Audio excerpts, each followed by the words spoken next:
A millionaire noticed a bandage on his maid's face, and what he did next left everyone speechless. Daniel Harlow possessed it all. A penthouse suite soaring above the city's skyline, a company valued in the hundreds of millions, and a reputation for being formidably intelligent, calculating, and utterly untouchable. He was often labeled cold, devoid of emotion, a man who valued profit margins far more than people. And for years, he had done little to dispute this image, until the morning he saw the bandage. His maid, Elena Brooks, had been in his employ for 3 months. She was quiet, efficient, almost invisible, precisely the way he preferred. But that morning something was amiss.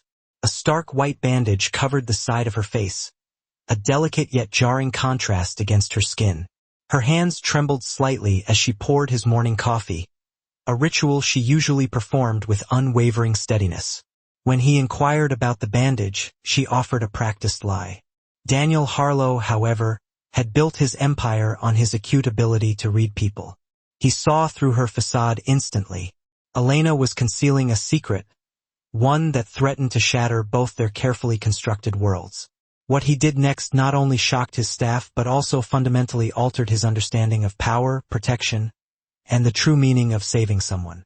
Before we delve into this extraordinary story, take a moment to leave a comment. Let me know where in the world you're watching from and what time it is for you right now. And if you're new to this channel, be sure to hit that subscribe button and turn on notifications. We're committed to bringing you compelling stories of hope, transformation, and second chances every single week. Now, let's get to the heart of this story. The alarm blared to life at 5:45 a.m. A piercing sound that marked the start of Daniel Harlow's day, every day. His hand, emerging from beneath the smooth Egyptian cotton sheets, silenced the insistent ringing with practiced ease. Truth be told, he didn't truly need the alarm. His body had been conditioned over years to awaken at precisely this time, irrespective of how late he'd worked the previous night.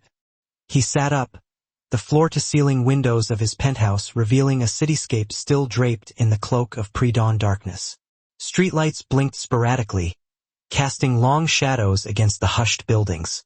Shower at 6 a.m. Dressed by 6:20. First email check at 6:30. Coffee at 7 o'clock. Meetings commencing at 8 a.m. Every day followed the same predictable, controlled, and efficient routine. Daniel Harlow was a staunch disbeliever in chaos. He placed his faith in systems, structures, and tangible results. This unwavering philosophy was what had propelled him from a middle-class upbringing, armed with a computer science degree, to the position of CEO of Harlow Tech Solutions, a company providing cutting-edge cybersecurity to half of the Fortune 500. By the age of 35, he had amassed his first 100 million. By 40, he had tripled it. Now, at 42, he possessed more wealth than he could possibly spend in 3 lifetimes, yet he had absolutely no one to share it with. Not that he desired anyone.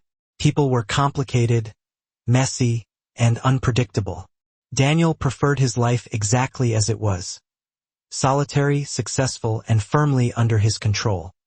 He stepped out of the shower, toweled off, and donned one of his dozen identical navy suits.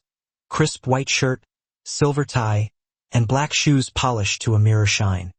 He paused to examine himself in the mirror. A sharp jawline, piercing gray eyes, and dark hair just beginning to hint at silver at the temples. His father used to say he had his mother's eyes, a sentiment that stirred a long-dormant memory. Daniel barely remembered her anymore. She had passed away when he was just 8 years old, and his father had worked himself to death by the time Daniel was 23.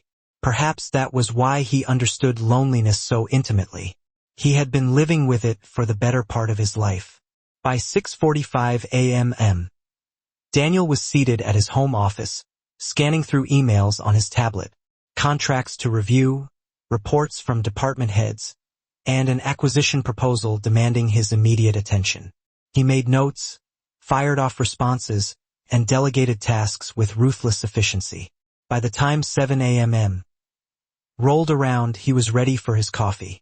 He walked to the kitchen, a vast expanse of white marble and stainless steel that seemed more fitting for a magazine spread than a functional cooking space. In fact, it had been featured in Architectural Digest 2 years prior. Daniel had only acquiesced to the photo shoot at the insistence of his PR team, who argued it would be beneficial for the company's image. He never cooked, barely utilized the kitchen except for his daily coffee ritual. That was what staff was for. He had a chef who visited 3 times a week to prepare meals, a cleaning service that came every other day, and Elena, his live-out maid, who arrived every morning at 6:30 a.m. to prepare his breakfast, tidy up, and handle the small daily tasks that kept his meticulously organized life running smoothly. She had been working for him for 3 months, hired through an elite domestic staffing agency after his previous housekeeper retired. Elena Brooks, 28 years old according to her file. Excellent references, a spotless background check, punctual, professional, and, most importantly, silent. She never engaged in small talk, never asked personal questions, and never intruded on his space beyond what was absolutely necessary. Precisely what Daniel desired. He heard the soft click of the service entrance opening, followed by the gentle sound of footsteps in the hallway. Elena appeared in the kitchen doorway, already attired in her simple gray uniform, the standard he required of all household staff. "Good morning, Mr. Harlow," she said quietly, her eyes averted. "Morning," Daniel replied, not looking up from his tablet. She moved to the espresso machine, commencing the familiar ritual of preparing his coffee. 2 shots, dark roast, no sugar, a splash of cream. Over the 3 months she had worked for him, Daniel had noticed that Elena moved like a ghost, efficient but nearly invisible. She never dropped anything, never made unnecessary noise, and never drew attention to herself. Some mornings, he barely registered her presence at all. But this morning was different. As Elena reached for the coffee cup, her sleeve rode up slightly, and Daniel caught a fleeting glimpse of something on her wrist. A bruise, yellowish green, fading but still undeniably visible. She noticed him looking and quickly pulled her sleeve down. Then, as she turned to bring him his coffee, he saw it. A bandage, stark white medical tape, covering the left side of her face just below her cheekbone. Fresh. Recent. Daniel's eyes locked on it. Elena set the cup down carefully, her hands trembling almost imperceptibly. "Your coffee, Mr. Harlow." He paused, his voice unusually sharp. "Elena." She froze. "Yes, sir? What happened to your face?" She touched the bandage reflexively, a nervous gesture that betrayed her carefully constructed composure. "Oh, this? It's nothing. Just a small accident." "What kind of accident?" Her smile was practiced, automatic, a mask designed to conceal the truth. "I wasn't paying attention and walked into a cabinet door. Silly, really. I should be more careful." She turned to leave, but Daniel's voice stopped her. "That's the 3rd injury I've noticed in as many months." Elena turned back slowly, confusion and a flicker of fear crossing her features. "I'm sorry. 6 weeks ago you had a cut above your eyebrow. You said you slipped in the shower." Elena's face paled slightly. "Yes, I remember. And a month before that, bruising on your wrist. You said you caught it in a door." The trembling in her hands intensified. "Mr. Harlow, I'm just clumsy. I've always been." "I don't think you're clumsy at all," Daniel interrupted quietly. "I think you're very careful. Too careful." Silence filled the kitchen, heavy and suffocating. Elena wrapped her arms around herself, adopting a defensive posture. "With all due respect, sir, my personal life is my own business."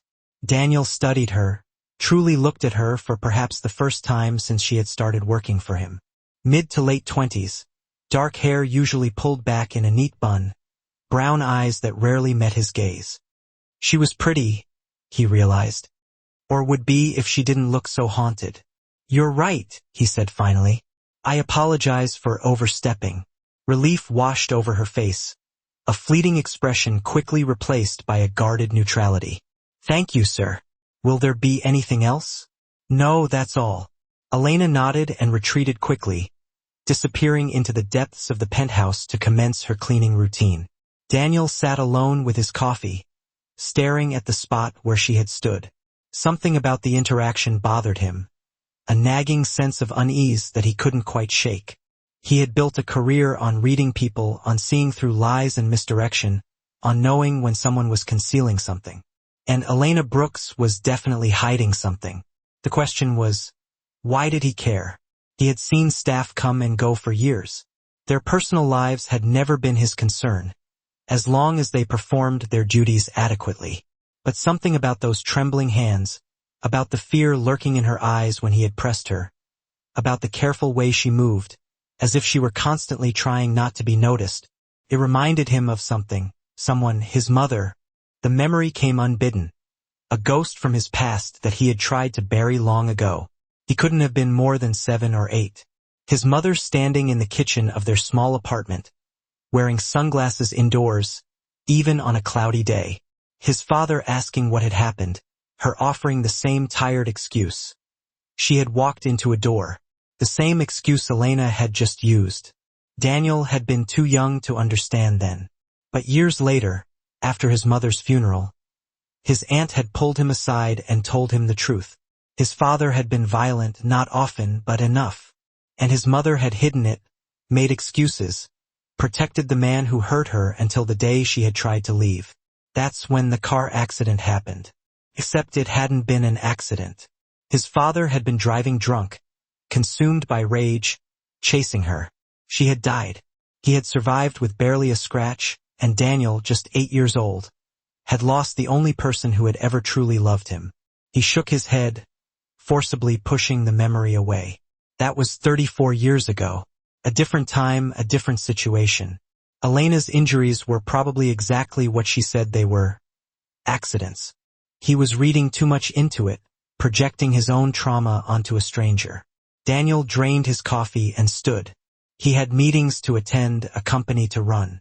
He had no time to play amateur therapist for his housekeeper. But as he gathered his things and headed for the door, he couldn't quite shake the image of Elena's trembling hands or the lingering fear in her eyes when he had questioned her. The day passed in a blur of conference rooms and contract negotiations. Daniel closed a $15 million deal before lunch, fired an underperforming VP before dinner, and reviewed quarterly projections that showed another record-breaking year.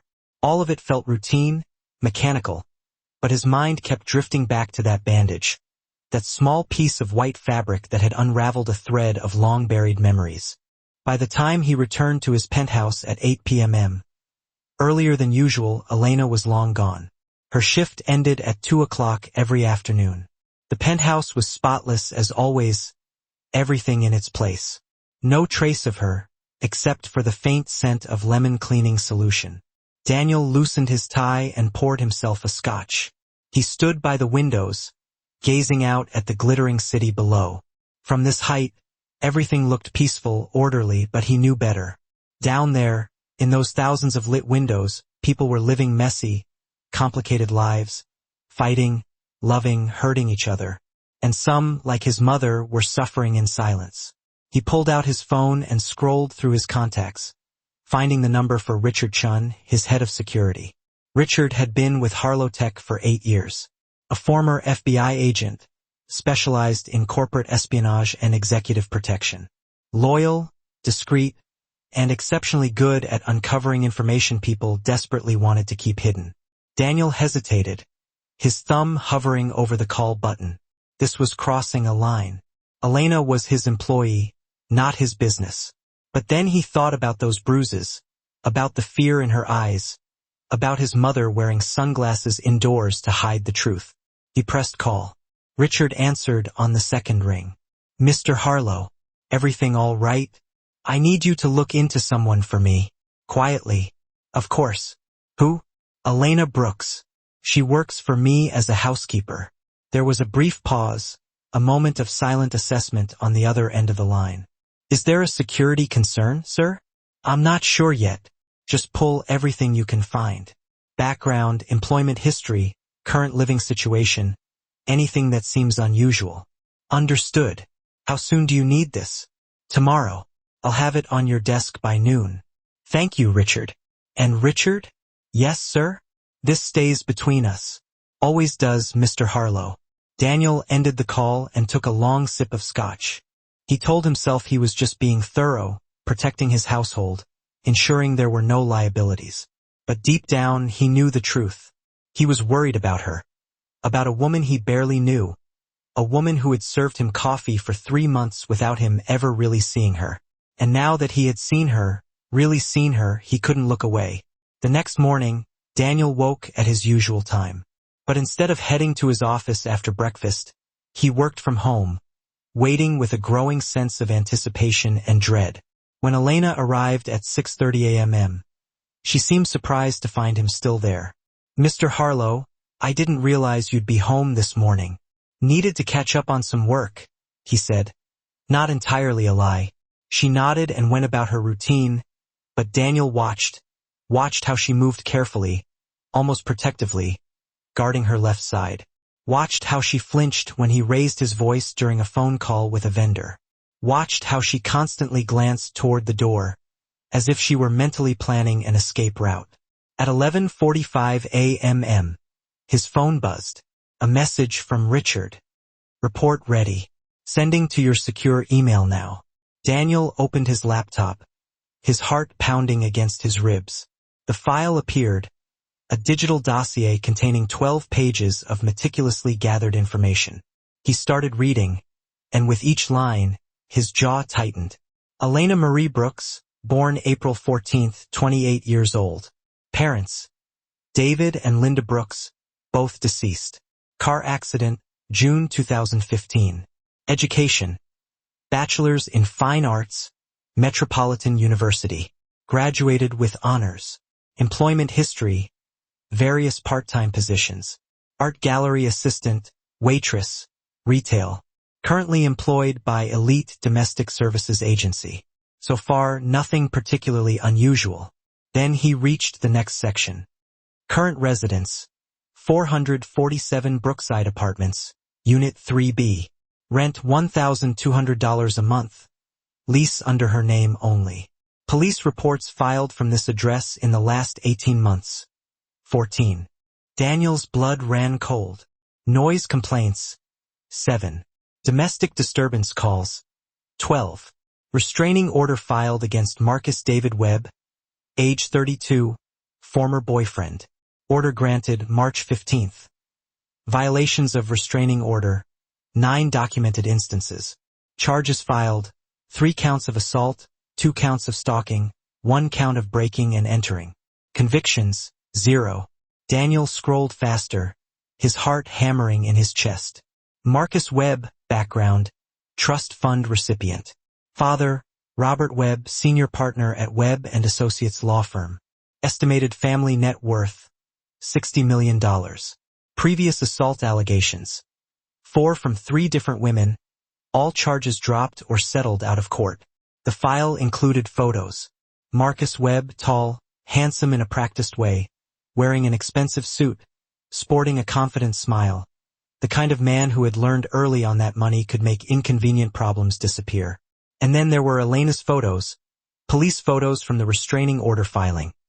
A bruised face, a split lip, a black eye. Daniel's hands clenched into fists, his knuckles turning white. The final section detailed the most recent police call. Date: 3 days ago. Responding officers found Elena Brooks with facial lacerations. She declined medical transport. Stated injuries resulted from falling. No charges filed. 3 days ago, the same day the bandage had appeared on her face. Daniel closed the laptop, his mind racing. Everything made sense now. The fear, the flinching, the long sleeves in the summer heat, the careful, quiet way she moved through the world, trying not to be noticed. She wasn't clumsy. She was being systematically hurt by a man who knew the system well enough to avoid any real consequences. Daniel stood and paced to the window, his reflection staring back at him. He had spent his entire career dismantling corporate predators. Men who abused their power, manipulated systems, hurt people, and walked away unscathed. He knew exactly what Marcus Webb was, and he knew exactly what Elena was living through. The question was, what was he going to do about it? She wasn't his responsibility, wasn't his family, wasn't even really his employee. She worked for the agency, not directly for him. He could do nothing, pretend he had never seen the file, let her handle her own problems. But then he thought about his mother, about how no one had helped her, how everyone had looked the other way, how she had died alone and afraid because the people who could have intervened had chosen not to get involved. Daniel had been 8 years old and powerless. But he wasn't 8 anymore, and he wasn't powerless. He pulled out his phone and called Richard again. "I need a full security detail," Daniel said without preamble. "Discreet surveillance on Elena Brooks. 24 hours. I want to know everywhere she goes, everyone she interacts with, and especially if Marcus Webb comes anywhere near her." "Understood. When do you want this to start?" "Immediately. Consider it done." Daniel ended the call and checked the time. 1:47 p.m. Elena would be leaving in 13 minutes. He walked to the kitchen, where she was finishing the last of her duties, wiping down the already spotless counters. "Elena," she startled slightly, then turned. "Yes, Mr. Harlow?" He studied her face, the bandage still there, her eyes tired, dark circles etched beneath them. "I wanted to ask you something." Weariness crept into her expression, as if she were bracing herself for another uncomfortable question. "Of course. Are you safe?" The question hung in the air between them, charged with unspoken meaning. Elena's face went carefully blank, a mask of practiced denial. "I don't understand what you mean, sir." "I think you do." She set down the cloth she had been using, her hands gripping the edge of the counter as if she were anchoring herself against a storm. "Mr. Harlow, I appreciate your concern, but I assure you I'm fine." "Are you?" "Yes." "Then why do you look terrified right now?" Her breath caught in her throat. For a moment, she looked like she might break, might finally tell him the truth, might finally allow someone to see the darkness that had been consuming her. But then her walls went back up, higher and stronger than before. "I need this job," she said quietly, her voice barely a whisper. "Please don't let my personal issues interfere. I promise they won't affect my work." "That's not what I'm worried about." "Then what are you worried about?" Daniel took a deliberate step closer, narrowing the distance between them. "I'm worried that someone is hurting you, and that you're too afraid to ask for help." Tears welled in Elena's eyes, but she blinked them back furiously, refusing to allow him to witness her vulnerability. "Even if that were true, what would you do? Call the police?" "I've done that." "File reports?" "I've done that too." "Get a restraining order?" "Already have one." Her voice cracked, the carefully constructed facade finally beginning to crumble. "The system doesn't work for people like me, Mr. Harlow. It works for people like him. People with money and lawyers and connections. Then we find another way." "There is no other way." She grabbed her bag, slinging it over her shoulder with a jerky movement, her eyes darting nervously towards the door. "I'm sorry. I need to go." "Elena, wait." But she was already heading for the door, moving fast, as if she were trying to outrun the demons that were chasing her. Daniel followed her into the hallway, his concern growing with each step. "At least let me arrange a car for you. Let my driver take you home." She stopped, turning back, her expression a mixture of confusion and suspicion. "Why? Why do you suddenly care?" The question was raw, honest, stripped bare of any pretense. Daniel met her gaze, his own eyes reflecting a depth of emotion he rarely allowed to surface. "Because I know what it looks like when someone is drowning, and everyone around them pretends not to notice. And I'm tired of being one of those people." Something shifted in Elena's expression, a subtle but undeniable change. Not trust exactly, but perhaps the smallest crack in her armor, a flicker of hope in the darkness. "I take the bus," she said finally, her voice barely audible. "Same route every day. I'll be fine." "The bus puts you in public spaces, predictable patterns that makes you vulnerable." "How do you know that?" Daniel hesitated, realizing he had revealed too much, exposing the extent of his concern and the lengths to which he had already gone. "I know about Marcus Webb." Elena's face drained of all color, leaving her pale and shaken. "How did you investigate me? You had no right." Her voice rose, anger finally cutting through the fear that had been paralyzing her. "No right to dig into my life without my permission." "You're right. I didn't, and I apologize. But Elena, this man has violated a restraining order 9 times. He's assaulted you repeatedly, and he's gotten away with it because his father's law firm makes charges disappear. Elena's hands were shaking now, her breathing rapid and shallow. You don't understand. If he finds out, if he thinks I told someone with resources to actually do something, he'll... She cut herself off, wrapping her arms around herself as if she were trying to contain the terror that was threatening to engulf her. He'll what? Daniel pressed gently, his voice soft but unwavering. He'll kill me, she whispered, the words barely audible. He's told me exactly what he'll do if I ever try to really leave him, if I ever get anyone powerful involved. He has contacts everywhere. Police, lawyers, judges. He'll make it look like an accident, and no one will question it. The words hit Daniel like a physical blow, a chilling confirmation of his worst fears. Then we make sure that doesn't happen. Elena laughed, a bitter, broken sound that spoke volumes about the despair she had been carrying. How? You're a tech CEO, not a miracle worker. No, but I have resources, money, lawyers who are better than his father's, security professionals who can keep you safe. And what do you want in return? The question was laced with cynicism and exhausted resignation. Daniel understood immediately what she was implying. The unspoken fear that his offer of help came with strings attached.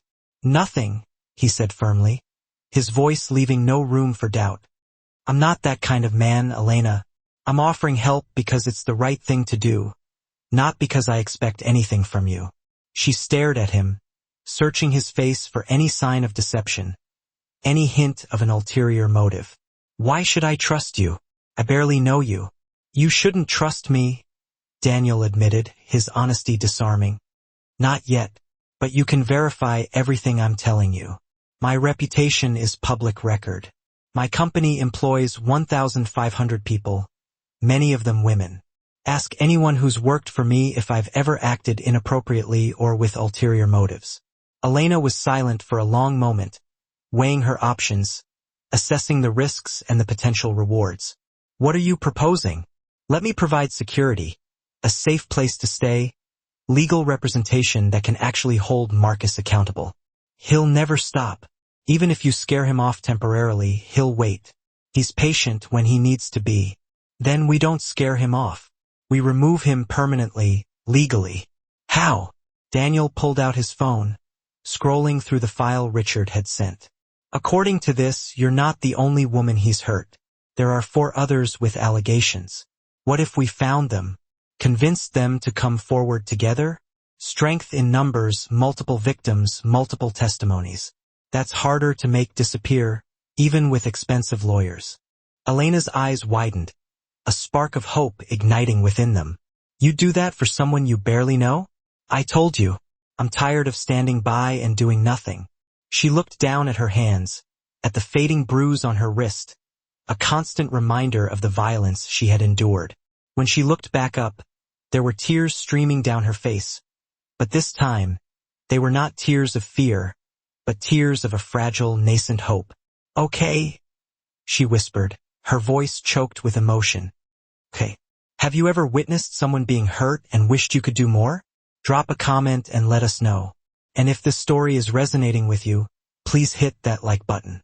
Within 2 hours, Daniel had mobilized his entire network, transforming his penthouse into a command center dedicated to Elena's safety and well-being. Richard assembled a 4-person security team, 2 for active protection, ensuring her safety at all times, and 2 for surveillance, monitoring her surroundings and anticipating any potential threats. Daniel's personal attorney, Catherine Reynolds, one of the best family law and domestic violence specialists in the state, was on a conference call within 30 minutes, strategizing their legal approach. And Daniel's real estate agent was already locating secure temporary housing options, a safe haven where Elena could escape the reach of her abuser. Elena sat in Daniel's home office, overwhelmed by the sudden flurry of activity happening around her. A whirlwind of purposeful action that was both exhilarating and terrifying. This is too much, she said for the 10th time, her voice barely audible above the hum of activity. I can't afford any of this. You're not paying for it? Daniel replied, his attention focused on his laptop screen, where he was reviewing security protocols. But I can't just accept. Elena. He finally looked at her, his gaze direct and unwavering. How much do you make working for the agency? She hesitated, her cheeks flushing slightly. $18 an hour, about 30 hours a week. So roughly $27,000 a year? She nodded, confirming his calculation. Marcus makes that in interest every month from his trust fund. His father's law firm bills $400 an hour. The attorney they'd put on his defense probably costs more than you make in a year. He leaned forward, his voice low and intense. This isn't charity. This is leveling a playing field that's been tilted against you from the beginning. Let me do this. Elena wiped her eyes, her heart overflowing with a mixture of gratitude and disbelief. I don't know how I'll ever repay you. I don't want repayment, Daniel said firmly. I want you safe. That's all. Catherine Reynolds appeared on the laptop screen via video call, her presence adding another layer of professional expertise to the already formidable team. Mr. Harlow, I've reviewed the file you sent. This is definitely actionable, but we need to move carefully. Marcus Webb's family will fight back hard. I'm counting on it, Daniel said, a glint of steel entering his eyes. The harder they fight, the more attention this gets, and attention is the last thing they want on a serial abuser. Catherine nodded, her expression grim. Toi tik catch ko sui gi, Elena. Catherine Noi jong de ton thuong. Toi kan ko kalai moi Thursday cho toi. Moi chi tit. Moi vet thuong moi loi de doa. Toi beat se rat ko kan. And hung tsong chi tit tvu qua chung ta tsong man. Elena hit mot hoi run ray. Duok roy, toi bat dao tu dao? Tu dao. Ko gap Marcus Webb kai now? Trong hai tieng dong ho sao du. Elena kalai ka chien qua min. Ko gap Marcus hai nam truok tai mot fong trung by ne thuit noi ko lam vik. On ta ko vi gwin are you? Ton dat va quantam den song vik qua ko. Ho bat dao hen ho. Ban dao moi Thursday du hon hao. On ta chu dao, how fong varang ho ne thuit qua ko. Sao thang sao, on ta de gi ko chuyen den kan ho qua on ta. Mot kan ho chow cap sang trong ma ko kong bao gio ko du kanong chitra. Du la kai moi Thursday thay doi. On ta tro nin kim sot. Kong muon ko ra nagwai nu kong ko on ta. Tu si john kai and hung nuoi den ong kok nin ko. Buk toi ko nagwai tin bat siu kai now ko den loi john cho ban bi. Lon dao tien on ta den ko. On ta de xian loi roy rit. Kok lok. Mua cho ko and hung mon quad at tien va huarang du se kong bao gio zay ra nua.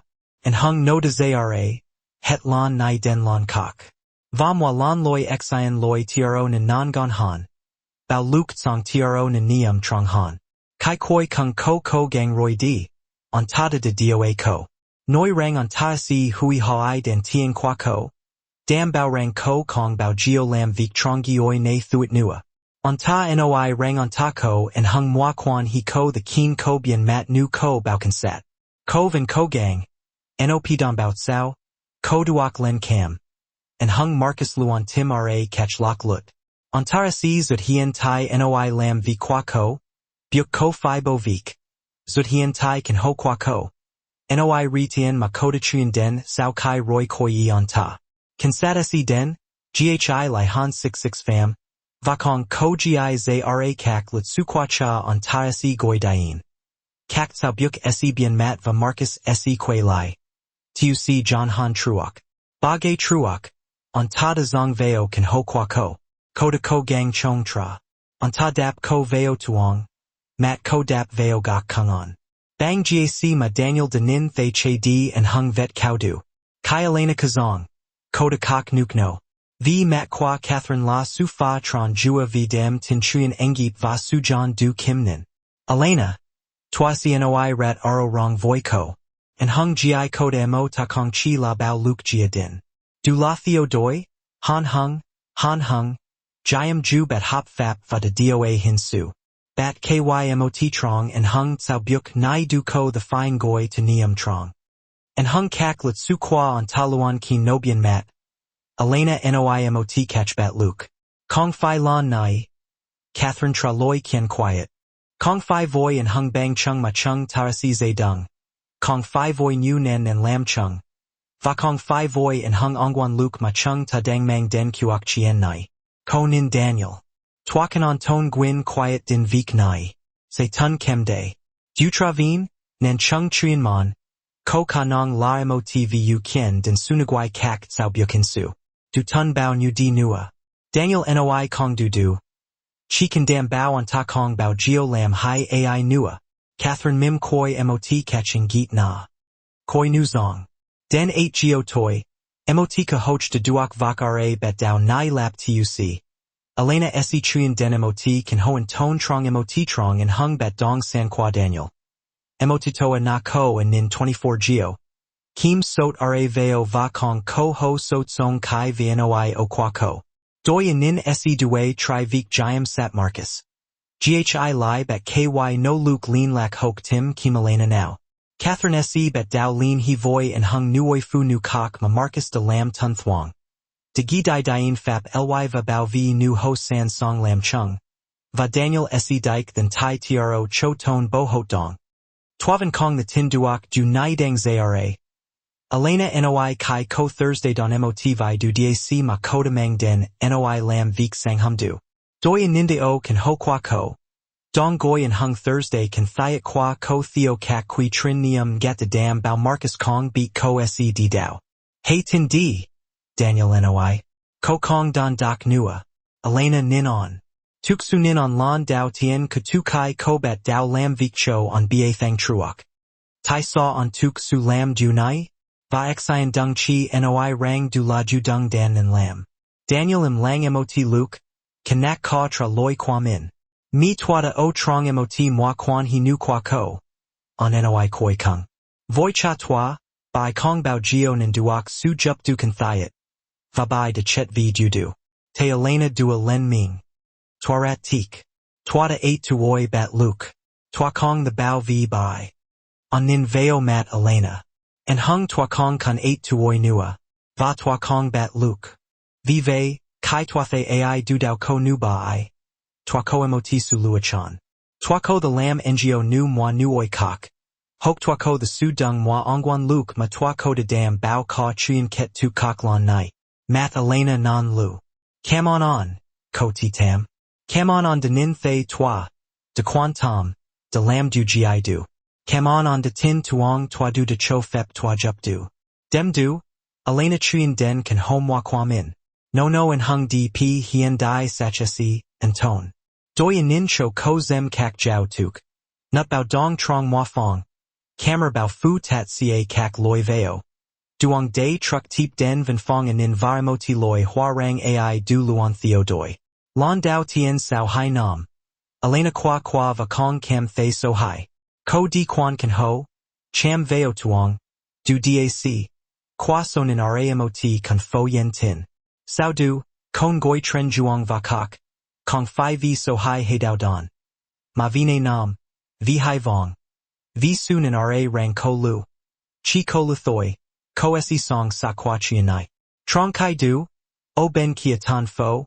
Daniel Ngoi Trong Kan Penthouse Qua Min.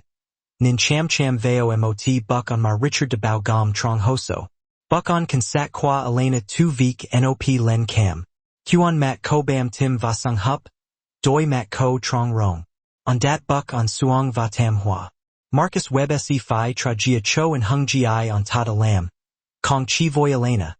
Ma Voi Tat Ca Bon Ho. Va Daniel Harlo Se Dam Bao Ju Du. Sang Ham Sao. Daniel Tuk Day Sam Han Thuong Lu. Kong Phi Vi Chuang Bao Tuk. Ma Vi Tom Tryon Kong and Gung Sui Gi. On de Dan Nua Dem de Zem Zet Chien Luok Fap Ly Qua Catherine. Da Kak Ho So Tom Ly Qua and Hung Ku Bao Han Va Ko Gang Hu He Thong de That by Hon Ton Voi Elena Nu the Now. Den 6 Geo Sang. On de Wong Den Kok Tsa Phi Thursday Bat Dien Tho I Rung Len. Richard Chin Day. Chung Ta Ko Mot Vanda. Ham Qua Daniel Engian Chat. Van de Gi? Marcus Webda Zut Hien Tai Kan Ho Siu Qua Elena Luke 547 Sang Nay. Dap Qua Trong 20 Foot. Kai Ta Nan Ra Ko Kong Odu. On Ta de Fa Qua Zong Veo. Noi Voi Twa Rang Doi de Quay Duok Video. Moi jie du ko du fan jai chow, cam tan nua. On ta la het and hung loi de doa du lan de dan tuk nua toa na. Tot. Gue moi Thursday cho Catherine nai lap tuc. Du la mot han 66 fam len cam kok. Song them han 6.nap va de doa hin su. De zong roy and hung kan nua. Sao kai roy koi kan ho kwa koi. On ta de den elite domestic services. Ko kwan ma Elena lam vik de ka beat ko I duok fan song o dao. Nuoi kwan ly van fong tu choi kung kap thong tin du. Mao kwa Daniel dong lai. On ta beat ko I lam vik cho tua. Chua. Nuoi kwan ly kong harang. And hung on ta rat kien try. Chi la van de thoi John truok kai on ta tim ra. Vei chung ta kan fi han dong and han han. Jiam sat kwa chung ta cho thay gi. On ta dang mat kim sot. Goi sao kuok dien tho I den song tai lut kwa cha on ta trong gio kwa. Den ba dia diem kok now noi Elena tung lam vik. On ta dang tim kim ko io cap moi noi. Teep tuc theo doi on ta. Twa muon beat moi noi on ta den. Moi nuoi on ta noi chuyen. Hu roy. Daniel ket tuk kuok goi va nai lap tuc goi cho Catherine. Ko tra loi nai lap tuc. Ne ko vi ten tamak du konsam. Twada zem don fim qua Richard. They chin zak la and hung gi chung ta kan. Chung ta ko the han dong some den muc now? Twada son tau mot kien gi kan kap cho mot len han che han. Kong duok teep suk dui bat ky hin tuk now. Jiam sat GPS tat ca and hung Thursday du. Twa si nop don veo sang ne. And hung Daniel on kan hu mot ju. Gi? Mo kai chung ta leo tang chuyen nai? Marcus se nan ra ko ai du voi ongwan luk lan dang bao vi Elena. Du se keen on ta tuc John. And hung nuoi nu on ta kong fan ung tot kai mat kim sot. Ko dang noi chung ta kong nin tuk day? Kong. Twa dang noi chung ta kan fi chuan by cho vik on ta fan ung man me. Hada on ta lam vei. On ta song han dong tai kwa. Chung ta song Thursday thap duok nu bang chung. Dong wai. And hung trong doi John cho doi. Elena kan fi hon ton tran xa tam mat. Kong duok den kan ho siu kwa koi. Kong duok lean lak voi dong engip siu. Kong ko gi cho on ta mot dao vet de theo doi. Ko I in ton. Twa si dam bao ko I ven nu vei. Tot. Twa si goi cho on sao fin du tran. Daniel dan geo teep theo de dd lai trong kan penthouse kwa min. Ko gang tap trung veo tsong vik va hon ton that by. CFO qua on de gue ba email con cap vmot kuok hop hoi dong quan tri. Truong bo fan fat trien qua on can ky duyet cho mot sin fam moi ra mat. Tro ly qua on ko mot den sach 17 kuok goima on can fi tra loi. Tat ca du tro nin vio nia so voi and hung gi dang zay ra voi Elena. Luke 8:30. Tang mai rieng qua on rio len. On kamai. Kong ai ko gwin veo kan penthouse qua on nguai tru in nin. Va Elena byuk ra. Trong ban chan va met moi. Twarek xian loi. Ko noi nai lap tuc. Twa beat twa kong nano day. And hung twa kong beat di dao kok. Chun gi de zay ra. Ko on kong. Twa on. Twa chi la. Twa kong the o trong can ho do them mot foot now nua. No de pi van tone. And hung no jong nu mot tsai long. Va toi siu gi v vik marcus.nap veo na toi. Fa hui du dac qua toi, va toi chi. Ko koen teoem lay min. Toi kan cam thay hu ich. De lam du gi du ben thwang. Daniel hu nai lap tuc. Ko muon lam vik. Toi beat do that ngu ngoc. On dang tra tien cho moi Thursday va toi de tun qua on quan roy va. Kong ngu ngoc dao. Daniel ngat loy nain hang. Ko muon lay lai kuok song kwa min. Twa hu. Elena engwak nin on voi v beat on. Twa ko the chi don dpmot chut. Sap zep mot chut. That siu ju gi de ju cho doi te ben ron? Daniel kanak ju nai. Vik ko Elena o de tuk su ko wainia tu quan diem and nin. Toa na kwa on ko su bao vi tot not trong ton fo. Va nu no jup ko I can thay bat bat lukan. Bat jong nen and han. Voi mot ju kien. On noi. Bat siu ju gi. Ko and gung goi min la nuoi jup vik kwa toa. Kutu humne. Ko lam vik truk tip cho toi, kong fi cho ko quan. Va vi tro qua kolabat siu ju gi chung ta kan. Elena chop mat ngak neen. Toi kong hu. Toi dang de gi ko emotsong vik tuk su. Elena, voi muc luong. Fuck loi va nin tuk su. Kong fi don dp. Mak du nu ju du jup ich cho ko nai bai geo. Ti kung duok thoi. And hung toi de zem so you ly lich qua ko. Ko bang my thuit. Ko hok tuk. Thong min sang tau. On chi te quan kan penthouse. Jup toi lam cho noi nai bat jong mot veen bao tong han va jong motin goi na han. Ko chan ne thuit. Thiat kalai kong john. Bat siu ju gi ko gi la kan thiat. Va kai ko sen song ko lu jup du tsong tai. Chung toi tai tro cho kak chuang trin ne thuit. Kak sang kien ven hoa. Toi ko the sudung mot nuoi ko nan tang nu ko. Math Elena non lu. Tai saw on lai lam du nai? Boy vi ko sung dang ko hoi ze dung lai va boi v twada noi and hung gi twar noi. Twa kong lam du nai v long beat on hei traon. Twa lam du v no dung. Ko get dao kong noi nan loi. Daniel cho ko mot ko en kok. Sao du noi nan hang. Ko mot ju kok ko nan beat. Marcus de den kan ho qua ko sang ne, fa qua. Mat Elena tai met. On ta ko. Ho ko bat on ta kong. Chua. And hung Catherine dang nop kak kien gi con kap kai chung ta noi chuyen. Va chung ta ko moi Thursday trend video. Moi han 66 fam. Moi loi de doa. Chung ta dang zay dung mot vu on kin ko. On ta si rat tuc john. Hada on ta tuc john. On ta tsong mat kim sot on ta tsong chung min chin zak loi nuoi on ta la. Elaine goi fich suong devan. Te ko run ray. Twada so hai qua lao roy. Twa kong beat lam the now de kong so hai nua. Daniel ngoi doi dien voi ko. Ju mot koong catch tun trong. Ko kong kan fi and gung so hai. So hai la thong min nai bai geo. And hung ko kung kong kan fi so hai mot min. Twada ko don katu kai bomi twa qua doi. Elena noi ki. Twagi Marcus se lap de koong trong du. They veo du. On ta chi lam cho no toi ti han. Komat ho bao lao roy. Nai nam. Tai nen xi hoi. Mo tai xi se ru vut den du. Long guk qua Daniel that lai kai nen ra. Twarat teak. Mion. On gat dao. Va cha tuan yu nam sao du dao tim. Hok ko lu chi lai mo ti tre tim tan vio. Ong I kong bao geo hoi fuk sao kai mat bai. Hon goi trong im lang chia se. Hai nuoi hu duok gen nong qua noi dao. Koi kung Elena len tieng. Du toi ti not v Marcus kong fi la dan dap. Mala catch on ta keen twa tin rang twa sung dang voi ju du. Rang twa me man v on ta yu twa.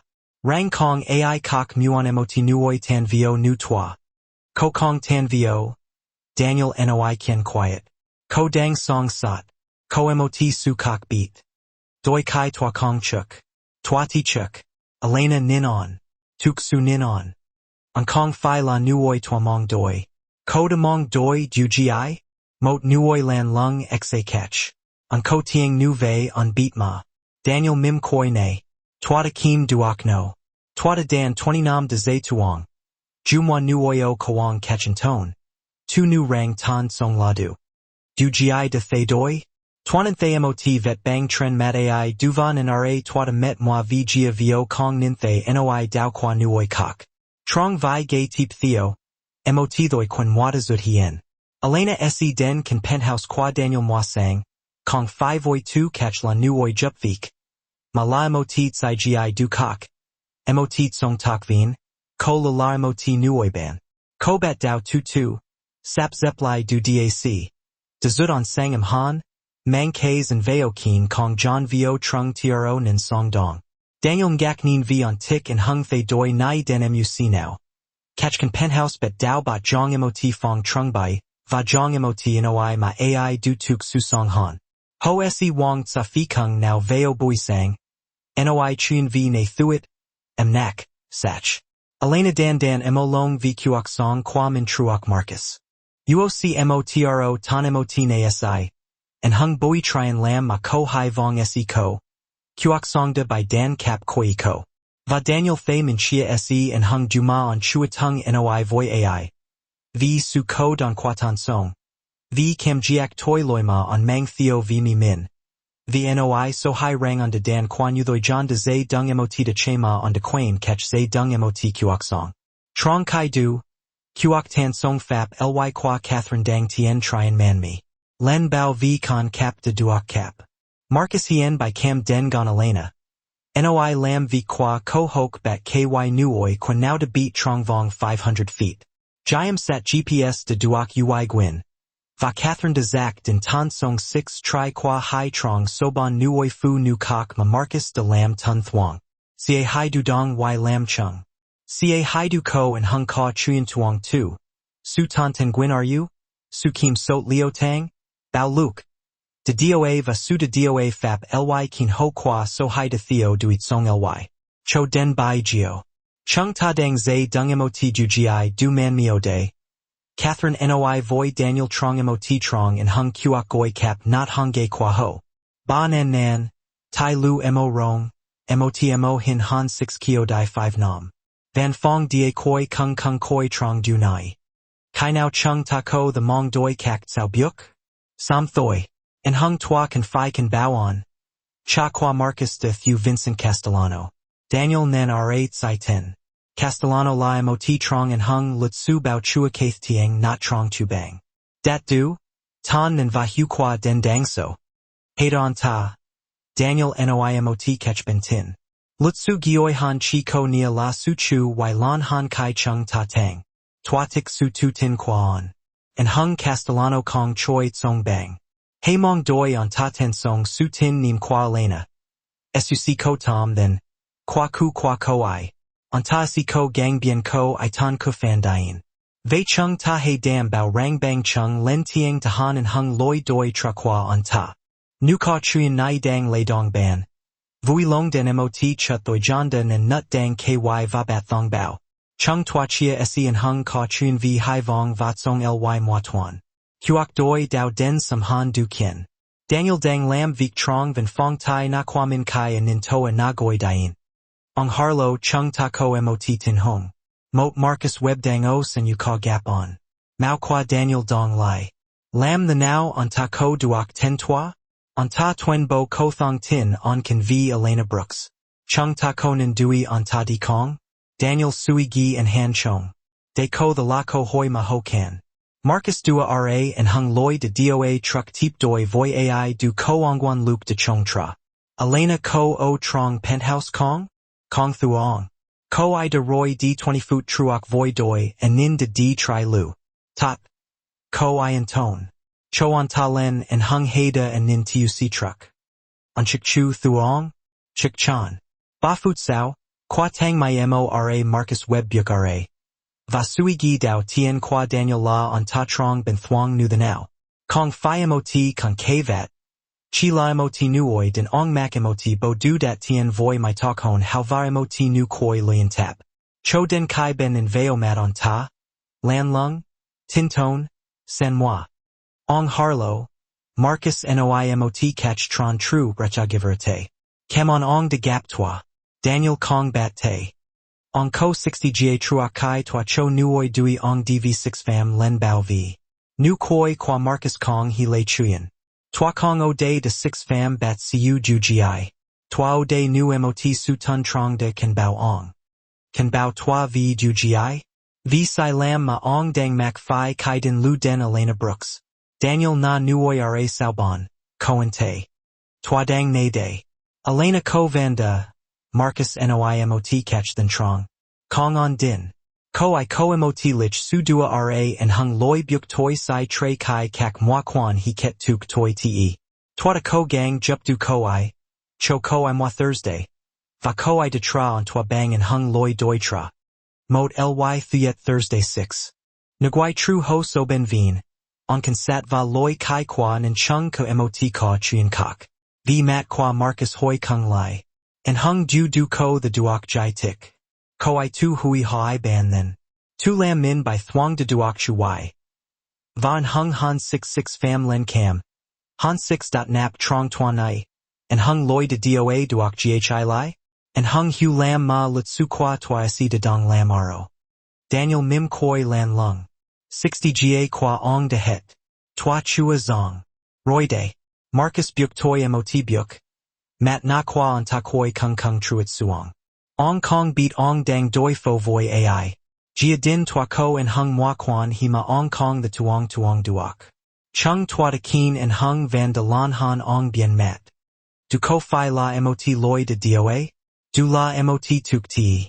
Bat siu ju gi elena de noi voyong. Bat siu ju gi ong gi rang ong beat. Noa si kong tan vanda. Song tai qua cha tua si hui hai su tin nim qua koi. Chung tua si chan vui ong trong kak koan fi fap ly. Va kai chien nai ket tuk. Elena si kong ko gi. Kong vik lam. Kong den tieng.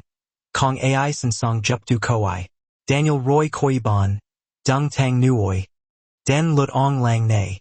Tua de Zay Dung Motit Song Tai Tri Jia Nuatai Du La Tua Su Dung 1. 500 Nuoi. Tua Ko Kak Doi Fap Lyo Bon Kwak Jia. Va Kong Jong Nuong. Tua Kim Duok Tung Du La Thay Vi Thua Kuno Tubo. On Buk Toi Gon Han. Jong On No Suong Tan Mot Ju Gi Du Noi Him. Ong Git Song Tai Lut Kwa Cha Ong Lam Tuaso. Tua de Doi Mat Voi and Hung Ka Kwap Song Tai.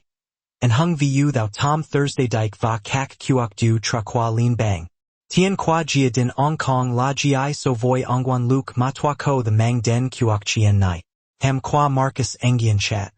Ong Dang Pham Sai Lam. Kong Ong de Pham Sai Lam. Ong de Lam Tun Thuong Mot Nuoi Ma Tua Quan Tom. Va Bai Gio Ong Se Phi Doi Mat Voi How Qua Tuk Su Lan Dao Tien Trong Kuok Doi Dac Gwin Kwa Ong. Tuayu Ko I, Marcus Noi. Va Trong Mot Koan Kok. Daniel Gon Nu Tin Rang Kem Suk Du La That. Moi Thursday Tua de Lam La Vi Tuayu Ko I. Ko I Chi Kong Hu. Tinu Kong de Lai Vet Bam Tim. Daniel Ngat Loi Mot Catch Gay Gat. Tinu Kong Dua Ai Du Den Ben Veen. Tinu Kong Keen Ai Du So Hai Kai Tun Tai. Ong Kong Hu Moi Quan He Qua Chung Tua. Tua Hu Chin Zak Ong La Gi. Mot Kohin Natsu Dung Bao Luke de Kim Sot and Hung Nuoi Yuhan Ong. Kutran Salut Su Va Tien Qua Jia Din Thay Vi Doi Mat Void Song Ly. Mat Qua Marcus Du Bung Vi John Du. Ko I La Qua Tua. Ko I Si Luan La Qua Tua. Va Bat Siu Su Bao Vi Now Ong Gi Rang Ong Ko the Kung Cap. No Si Kong Kio Dai Mai. Koi Kung Ong Se Kem Thay Chan. Chien Sang Va Kai Ong Lam Vei Tuar Si Doi. Daniel Rut Dien Thoi Ra Va Cham Veo Mot Nut. Nai Lap Tuc. Hainan Vina Nin Zut Hien Tu Tang Mai. Ong Web Vua Roy D. Daniel Noi Mot Kech Ben Tin. Vui Long Ho Tong on Ta Ra Nguai Va Dam Bao Rang on Ta Hu Rang Nu on Taden Gon Toa. Nanai Trong Vong 500 feet Mot Lon Nua. On Ta Si by Bat. Marcus Chin Lai Bo Du Kwa Min. Lay Lai Vidim Tin. Chuen Nai Chua Ket Tuk. Roy Day. Ong Chi La Chua Beat Thoi. Kai Kak Vesi Dan Marcus D. Daniel Na Thay on Ta Noi Mot Ju Koi Kung. Noi Voi Elena Tua Si Sam Gap Lai Koi. Kwa Tang Mai Dong Lai. Daniel Nai Lap Tuc Goi Cho Richard. Marcus Vua Roy Koi Toa Na Kwa Tua. Tuam Yuan Moi Tu Trong Kuok Tero Chuyen Du Duok Ghi. Lai Va Gue Cho Catherine Va Tang Gap Doi and Nin Cho Elena. On Ta Kong Louis Buk. Hu Roy. On Ta Ko Vi Nu The Now. Tuet Vong. Du Du Keen on Ta Tiaro Nan Noi Him Han. Chung Tua Si Ju Ko Ian Tone. Daniel Ket Tuk Kuok Goi Va Dung Ben Kwa So Nin Tan Fo Ben Dui. Taeon Hoi Run Ray. Kong Phi Vi So Hai. Ma Vi John Du. And Hung Nuoi Nu Marcus De Thot Koi Bao Luke Sie Doi. And Hung Kong Phi Lon Nai. Kong Phi Nu Daniel Ko Gwyn Quiet Din. Kai Elena Tro Lai Veo Toi Ham Du. Daniel Van O Trong Van Fong Kwa Min. Ko Go Ne Veo Kan Kwa Dang Mo. Nai, Anin Noi Marcus Do Day. Daniel Engwak Len. Su Lo Lang Nai Lap Tuc. Ko Koan Kong. Tua Dang Hoi On Ju Tuong Tu. On Tam Yuan Gi. De Doa Tua. No Kong Tan Song. Elaine Ngoi Fich Suong Gi Doi Dien Voi Bon Lam Vi Kwaon. On Ta De Noi Gi. Daniel Kanak Vik Noi Doi. Lam Dio No. And Hung Elena Sung Dang Duok Beat Su That. On Ta Noi Tua Si Kem Thay Chan eventually. Rang Kai Tua Lam Vei. On Ta Si Doi Ko. Madalena Tai Met. And Hung Ko Get Dao Nu the Ko De Mong Doi Junai. Anta noi dung on beat day. Ve tsai gi? Koi kung? Du nai se tro nin quan yu? Qua fup tap? Qua tun kem? Va on se nin ra tua kong dang voi tat ca and hung rac roi nai. Daniel di vong qua bon. Qui suong truak gi qua ko da hon gang tam mat. Nin tua. Ko da lam. Nuok mat tuon roi tren kuon mat ko. Ko dang jia tung du la. Tung gio. Moi ongwan luke ma tua dang bo veo du nai. Kong 5v tua thuong hai ko. Kong 5v tua dang ko gang tro tan mot on hung. Ma boiv kolar mot kan nuoi sung dang duok song ma kong so hai. Anya dva beat tua. Tua beat du. Tua beat ko man me. Tai nong. Tat bung. Rang ko da song sat qua ju gi du ko the dedan guc how het moi nuoi. Rang ko tuk de moi ge va chan tip tu cd nai ca kai bo kuok da dong han. On nam lay te ko mot catch nain hang. Va tua beat rang Marcus Weblar mot ko hin not. Ka kong win veo and hung diem yu qua moi nuoi. Ka su dung tin yu nu mot vu kai. Ka nam lan su kim sot voi tin cam. Anta noi anta yu tua. Elena ti tam. Nai ca kai anta dang lam tua dao. Anta van noi anta yu tua. Va mot fan trong tua de tin anta. Tin rang du la and hung gi tin yu trong nu the. Du kong phi la tin yu. Daniel noi kien quiet. Tin yu la su tun trong. Tin tuong, and tone. Du lamong muon du tat na cho ai du nai ca kai no gay bat tien cho ban. And hung gi Marcus de lam. And hung gi on tavan dang ko gang lam. Du la gwin so hu, chiem hu, vano kong lin quan gi den tin yu. Elena nam mat lai, nuok mat roi nuhan. Tuata lang phi tu nam kuok doi min cho on ta. Tu nam tua si kong bao gio lay lai duok. Ko kong lang phi bet siu ju gi. Ko da song sat. Va bai gio ko dang zay dung lai. Du kan usuc man han on ta tung ko. Ko nin on. Tuk su nin on. Tai saw on lai tat bung voi tuanu vei. Daniel ngoi lai tren ga chan. Kanak ka hoi. Kai tua 8 tuoi. Tua da zemmi tua ko rum lai. Moi gay by tro nin no bi han mot chut. Yen tin han mot chut. Vio hin han mot chut. Cha tua kong dan by thuang shuyen. And hung kai ong I lam vei. Ba ise vien ko. Trang diem de che di vet bam tim. Mim koi trong dao don. Jong on tro nen kun kan. Va moi nuoi sung quan chung tua du gia vio kong nin thay. Hung xom. Gia din, jiao vien. Tat ca hodu nin thay dao hu and hung chan lam ngov can feep veo trac roi. Ko chiu. De dong gia vio moi Thursday duon. Daniel, by de chet v tin rang by sung dang voi ju du. Tin rang kong ai du quan tam de jup du. Va tua de mang theo kim jiak toi loi du ca doi. Rang tua kan qua tre. Qua bat luke de cubai. On nin veo mat Elena. Vive, kai tua the ai du dao ko nu bai. Tua ko mot su luachan. Tua ko the lam ngo nu moi nuoi kak. Hok tua ko the su dung suc man ma tua de den 30 nam de zay dung. To actually make a difference. Elena reached out, her fingers tracing the line of his jaw with a feather-light touch. You're not doing this just for me, Daniel. You're doing it for her, for the woman you lost. Maybe, he conceded, his gaze locking with hers. But that doesn't diminish its importance, not in the slightest. They stood enveloped in a moment of shared vulnerability, a space where raw honesty hung thick in the air. Then, Elena broke the silence, her voice barely a whisper. I'm terrified, Daniel. Terrified of what awaits us.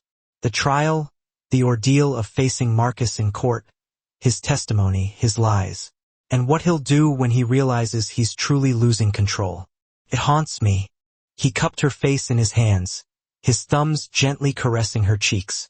You won't face it alone, Elena. I promise you that. Promise? She echoed, her eyes searching his. Promise, he affirmed, his voice resonant with conviction. The following 2 weeks were a tempest of legal preparations, a whirlwind of activity as Catherine dedicated herself relentlessly to constructing a case so airtight, so meticulously documented, that even Castellano's formidable reputation would be powerless to dismantle it. Jennifer and Sophia, the other 2 victims, underwent depositions. Their stories, each a chilling echo of Elena's, painted a grim portrait of Marcus's calculated cruelty. His pattern was undeniable. Target vulnerable women, isolate them from their support systems, manipulate and control them through a carefully calibrated blend of charm and violence, then exploit his family's considerable resources to evade accountability. But this time, the tide was turning. The consequences were looming. If convicted on all counts, Marcus faced a sentence of up to 15 years behind bars. His father's law firm immediately launched a counteroffensive, a barrage of PR spin and legal maneuvering designed to discredit the accusations. Castiano held a press conference, portraying Marcus as the innocent victim of vengeful ex-lovers and a corrupt legal system. He brazenly suggested that Elena and the other women were engaged in a conspiracy, motivated by greed and the promise of financial gain. He even insinuated that Daniel was leveraging his vast wealth to manipulate the justice system, twisting the narrative to suit their purposes.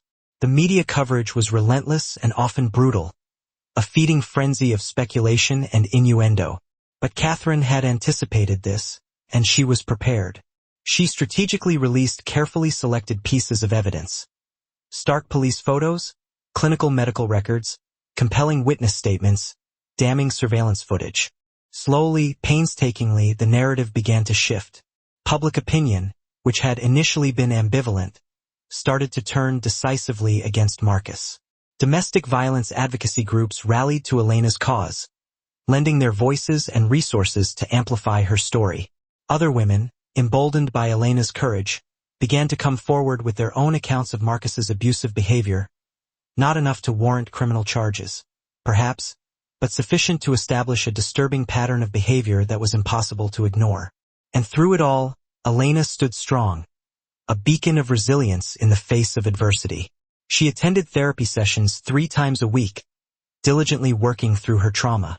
She spent her days with Daniel, slowly transforming his sterile penthouse into a warm, inviting sanctuary, a testament to the healing power of human connection. And she began to paint again, a creative outlet she had abandoned 2 years prior, a casualty of Marcus's control. Her art was raw, visceral, achingly beautiful, canvases filled with shards of shattered glass and meticulously mended cracks, stark depictions of darkness yielding to light, cages with doors swung wide open. Daniel would often watch her create, mesmerized by the way she transformed her trauma into something transcendent, something powerful. "You're incredibly talented, Elena," he remarked one evening, standing in the spare room he had converted into a makeshift studio for her. Elena looked up from the canvas she was working on, a haunting portrait of a woman composed of broken mirrors, each piece reflecting a different facet of her fractured self. "It's therapeutic," she admitted, her voice tinged with a bittersweet sadness. "Putting the pain somewhere outside myself, giving it form." "Have you ever considered showing these?" he asked, his eyes scanning the room, taking in the raw emotion that pulsed from each piece. "A gallery exhibition, perhaps?" She laughed, a short, brittle sound devoid of humor. No gallery would touch work by a woman who's been plastered all over the news as a domestic violence victim. "It's not exactly marketable." "I disagree," Daniel countered, his voice firm. "I think people need to see this, Elena. They need to understand what survival looks like, what it truly means to reclaim your life after trauma." Elena set down her brush, her gaze meeting his with a flicker of hope. "You really believe that?" "I know it," he affirmed, his voice resonating with conviction. "In fact, I have a proposal for you." She hesitated, a hint of apprehension in her eyes. "I'm almost afraid to ask." Daniel smiled, a warm, reassuring gesture. Harlot Tech sponsors several cultural initiatives, Elena. One of them is the Metropolitan Gallery downtown. They have a dedicated space for emerging artists. "I'd like to sponsor your first solo exhibition." Elena's eyes widened in disbelief. "Daniel, I can't let you do that. You've already done so much for me." "I'm not offering charity, Elena," he clarified, his voice gentle but firm. "I'm offering you a platform, a voice. What you do with it is entirely up to you." She stared at him, overwhelmed by the generosity of his offer. I don't know what to say." "Say yes," he urged, his eyes filled with anticipation. Elena looked at her paintings, each one a testament to her pain, her fear, her unwavering will to survive, rendered in vivid color and texture. "Yes," she whispered, her voice thick with emotion. "Yes, I will." The preliminary hearing was scheduled for a Tuesday morning, a somber affair held under the watchful eyes of the law. Elena chose a simple navy dress, a gesture of understated strength. Her hair was pulled back neatly, and she wore minimal makeup, wanting to project an image of quiet dignity.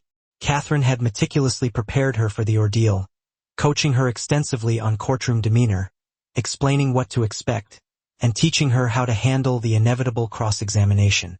Daniel was barred from the courtroom. His presence might be perceived as an attempt at intimidation, a wealthy man throwing his weight around. He waited outside with Richard and a contingent of security, a silent vigil in support of Elena. Inside, Elena sat at the prosecution's table, her hands clasped tightly in her lap, fighting to control her racing heart. Across the aisle, Marcus sat with Castiano and two junior attorneys, exuding an air of detached confidence, as if this were a mere inconvenience, a minor annoyance rather than a pivotal reckoning. As Elena entered the room, he even offered her a smile, not a threatening grimace, but a practiced, loving smile, the kind that had once made her feel cherished and special. Now it just made her stomach churn with nausea. The judge entered, and the proceedings commenced. Castellano, with an air of practiced arrogance, immediately moved to dismiss all charges, arguing that there was insufficient evidence and suggesting that this was simply a case of mutual combat between partners, not criminal assault. Catherine countered with a binder 3 inches thick, a comprehensive compilation of police reports, medical records, photographs, witness statements, surveillance footage, and expert testimony on the patterns and dynamics of domestic violence. The judge listened attentively to both sides, carefully reviewed the evidence, and then rendered her ruling. Motion to dismiss is denied. There is sufficient evidence to proceed to trial. Bail is set at $1 million, and the defendant will maintain GPS monitoring and abide by all protective orders. Marcus's confident facade finally cracked, the mask of nonchalance slipping to reveal a flicker of fear in his eyes. Castellano whispered urgently in his ear, attempting to regain control of the situation, but the damage was done. This was going to trial, and for the first time in his privileged life, Marcus Webb's money might not be enough to shield him from the consequences of his actions. Outside the courtroom, Elena emerged looking drained but undeniably relieved. Daniel was there instantly, his face etched with concern. "How did it go, Elena?" "We're gonna trial Daniel." "That's good news, isn't it?" he asked, searching her eyes. "Is it?" she questioned, her voice tinged with apprehension. "Now I have to testify, I have to face him in court, Daniel. I have to relive everything in front of strangers, expose my vulnerability to the world." Daniel gently guided her away from the throng of reporters already gathering, their cameras flashing like predatory eyes. "You don't have to do this if you don't want to, Elena. We can explore other options, other avenues." "No," Elena said firmly, her voice gaining strength. "I want this, Daniel. I need this. Not just for me, but for Jennifer and Sophia, for all the women he's hurt. Someone has to hold him accountable, Daniel. Someone has to stop him. Then we'll be with you every step of the way," he vowed, his voice resonant with unwavering support. As they walked toward the waiting car, a reporter broke through the security cordon, shoving a microphone in Elena's face. "Ms. Brooks, is it true you're in a relationship with Daniel Harlow? Are you doing this for the money, Ms. Brooks?" Elena froze, her body stiffening in response to the invasive question.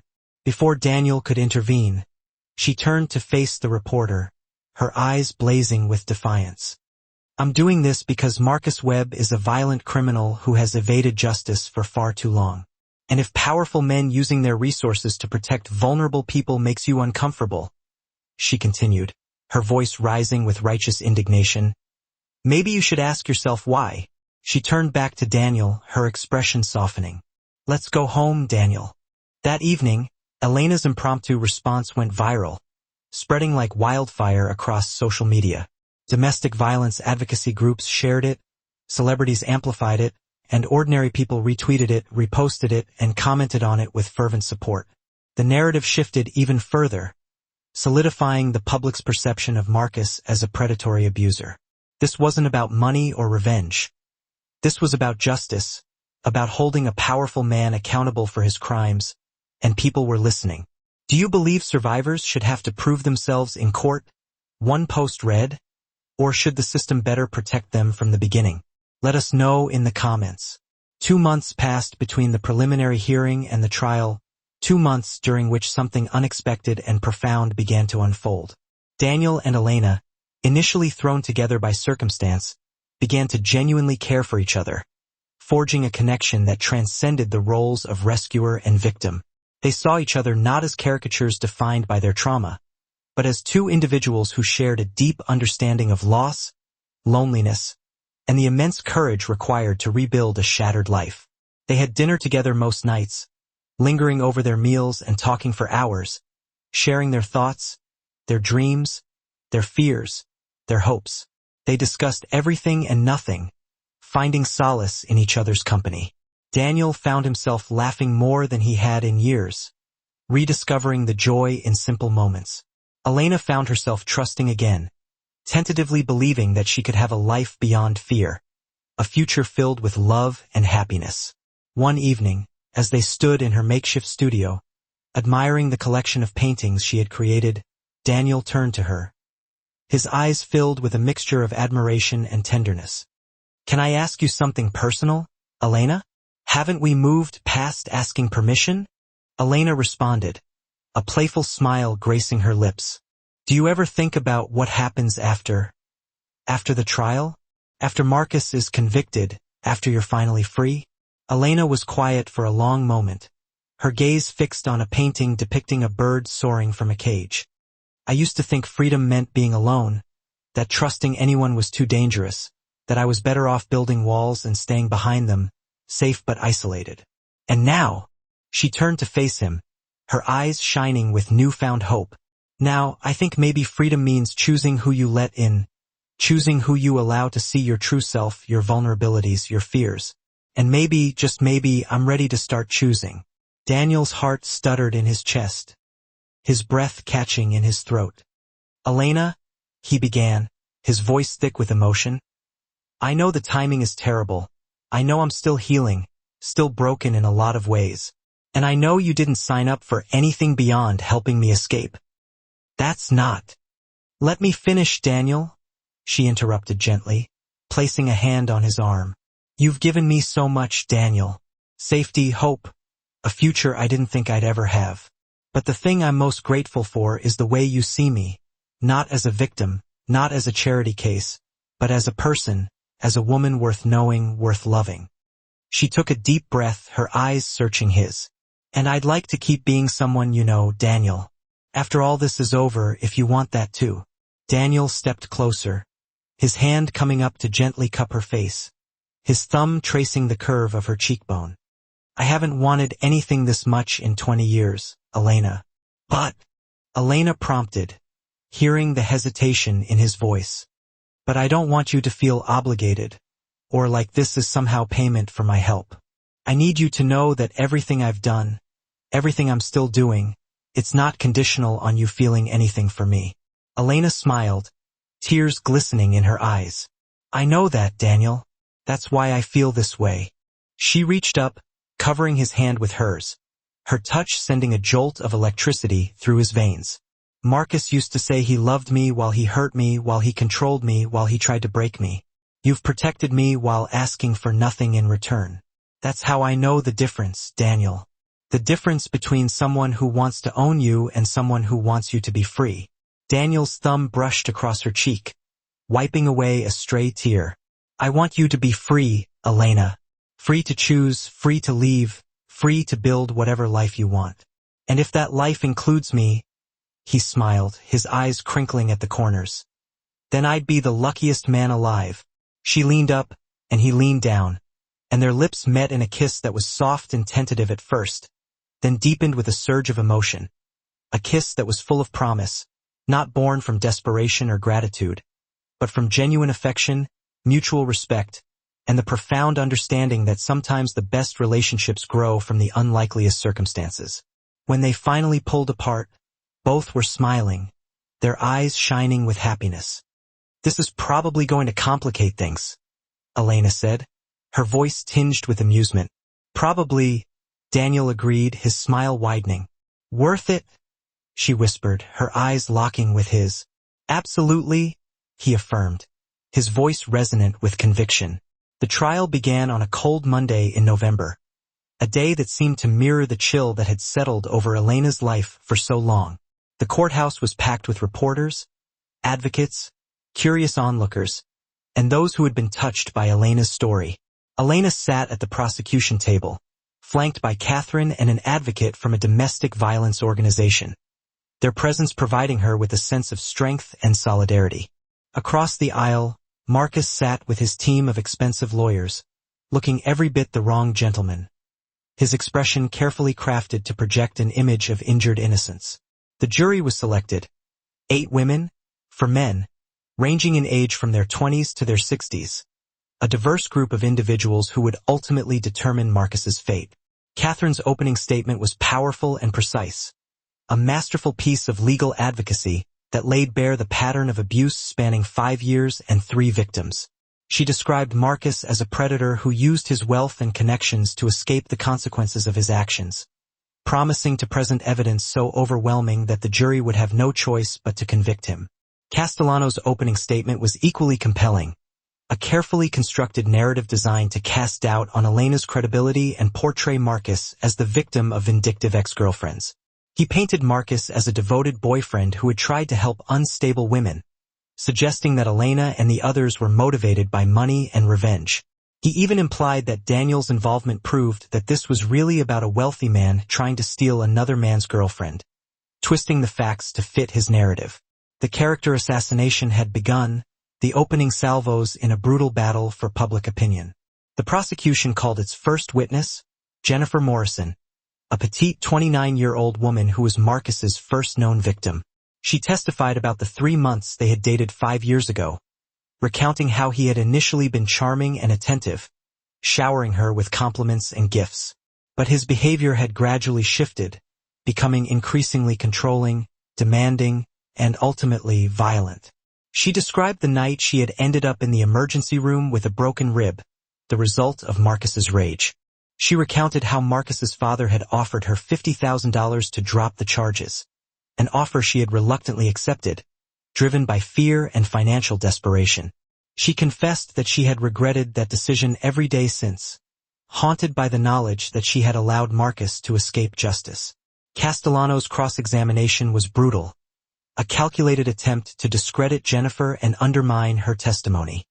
He brought up her financial struggles, implied that she had fabricated the injury for money, and suggested that she was now testifying out of jealousy that Marcus had moved on to wealthier and more successful women.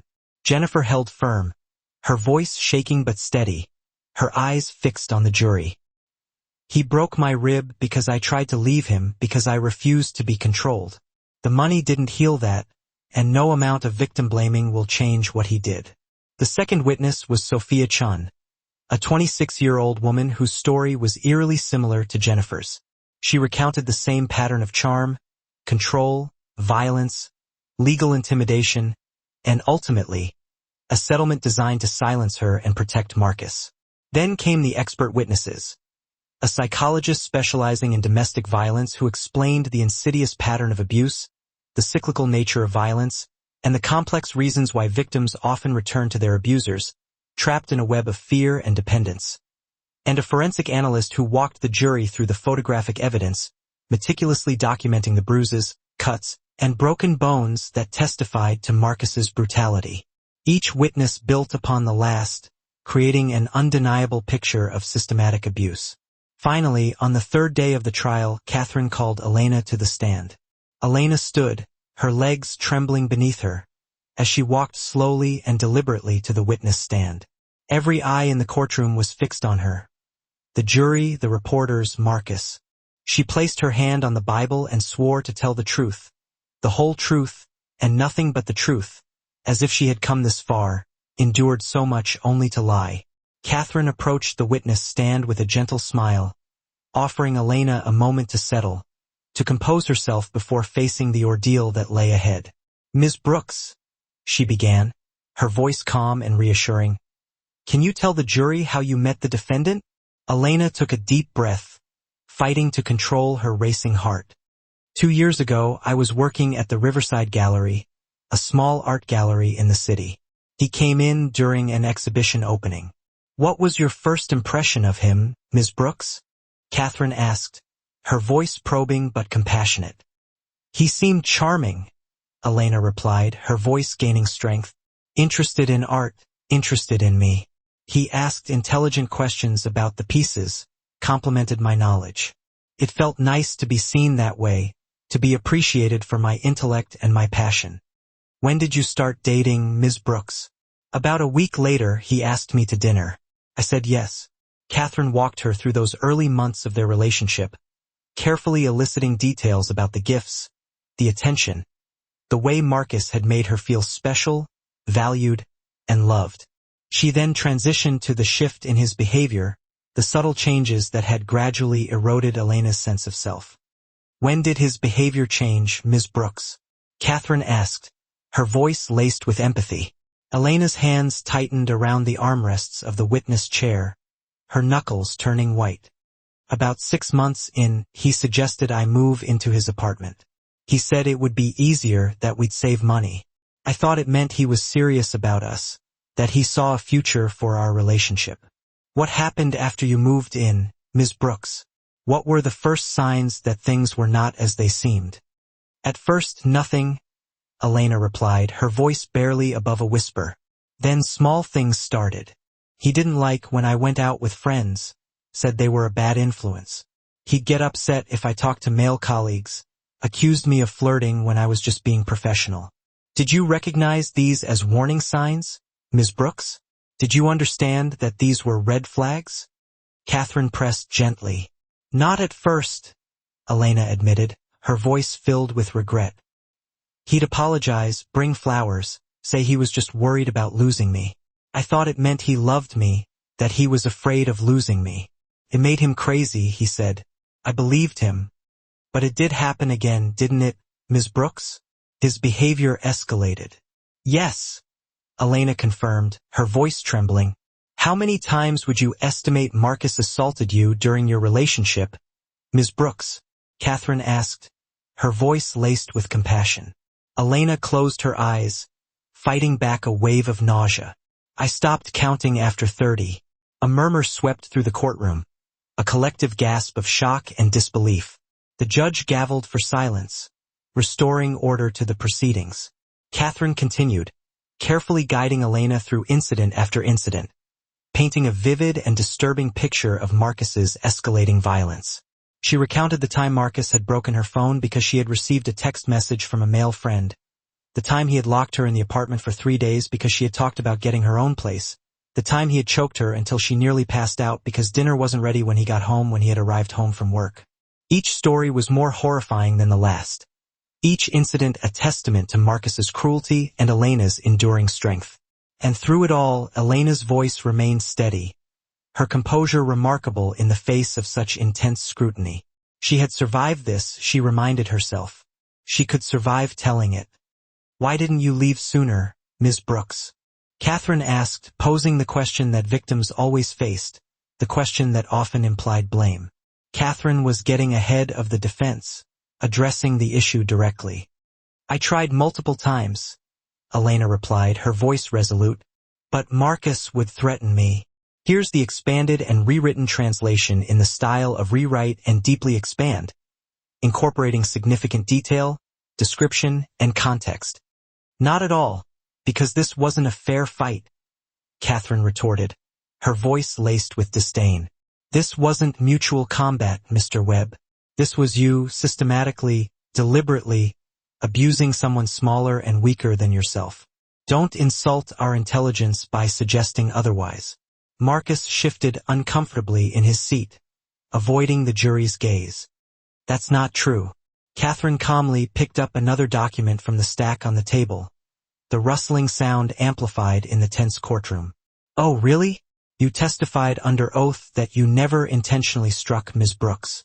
But, in a text message from April 17th admitted as Exhibit 42, she paused for effect, fixing him with a piercing stare. You wrote, and I quote, "You made me so angry I had to hit you. Next time, don't push me that far." Is that your text, Mr. Webb? Can you deny sending that message? Marcus's jaw tightened, his face reddening. The carefully constructed facade of innocence was beginning to crumble. It was taken out of context. Catherine pressed, unrelenting. Yes or no? Did you send that text message? Just a simple yes or no will suffice. Yes, he spat out, the word laced with resentment. But, Catherine cut him off again, producing another piece of evidence.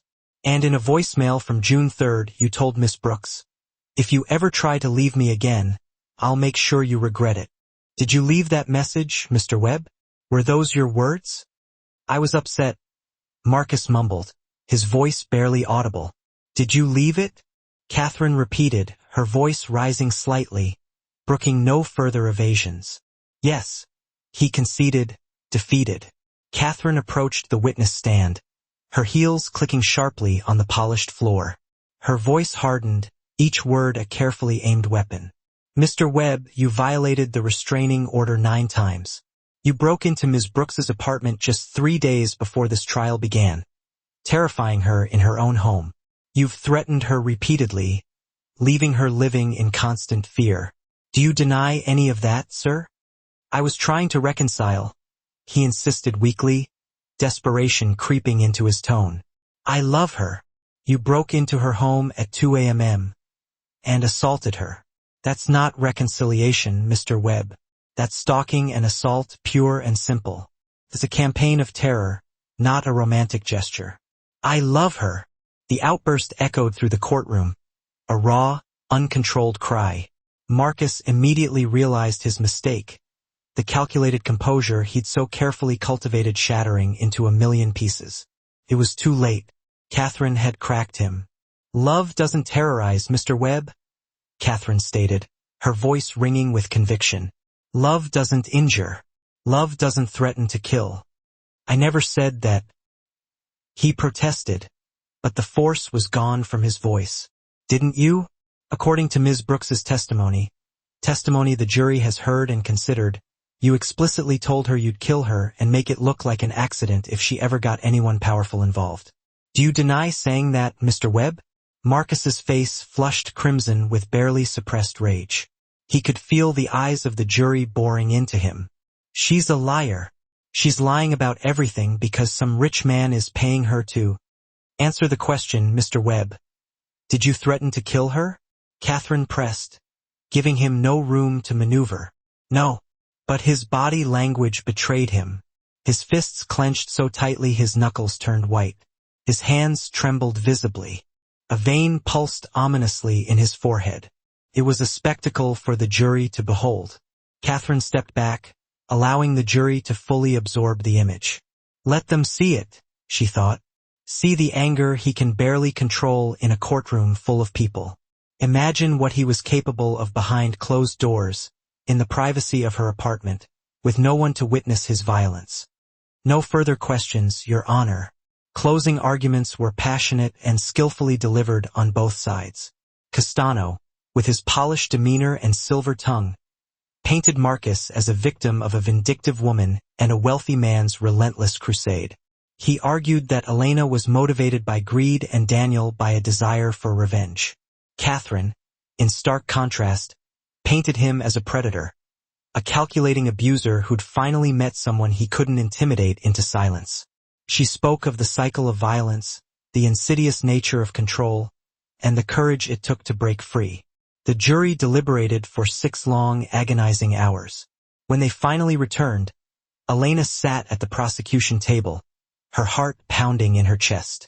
Daniel sat directly behind her in the gallery, his hand resting supportively on her shoulder, a silent anchor in the storm of her emotions. Has the jury reached a verdict? The judge asked, her voice echoing in the silent courtroom. We have, Your Honor. the foreman replied, his face grave. On the charge of assault in the first degree, how do you find? Guilty. Elena's breath caught in her throat. Relief washed over her, so intense it almost made her knees buckle. On the charge of stalking, how do you find? Guilty. One by one, the foreman read out the verdicts. Guilty verdict after guilty verdict on every count. When he finally finished, Marcus sat in stunned silence, his face ashen, his world collapsing around him. His father's face was even more so. Castellana was already furiously scribbling notes, preparing appeals arguments, grasping at straws.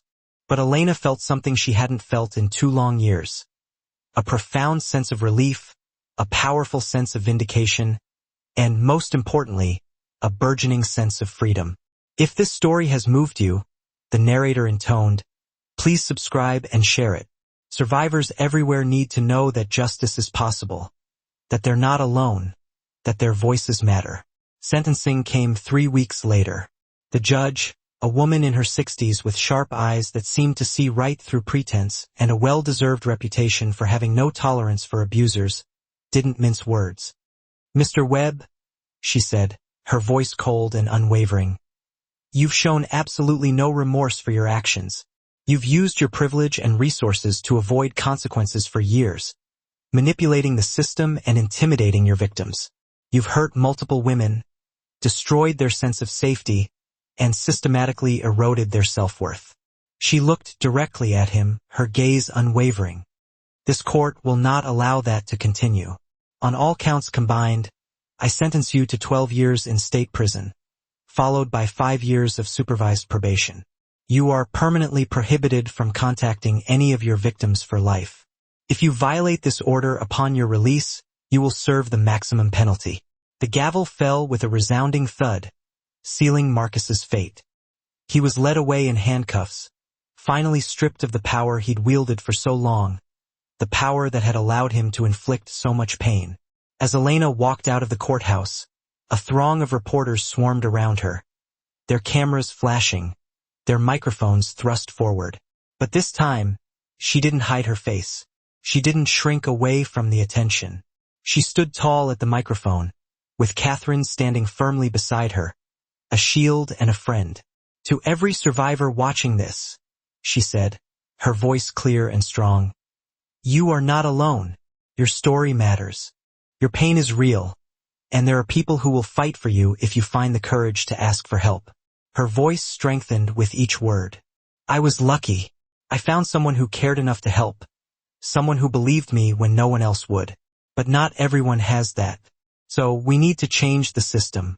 We need to make it easier for survivors to be believed, harder for abusers to escape the consequences of their actions.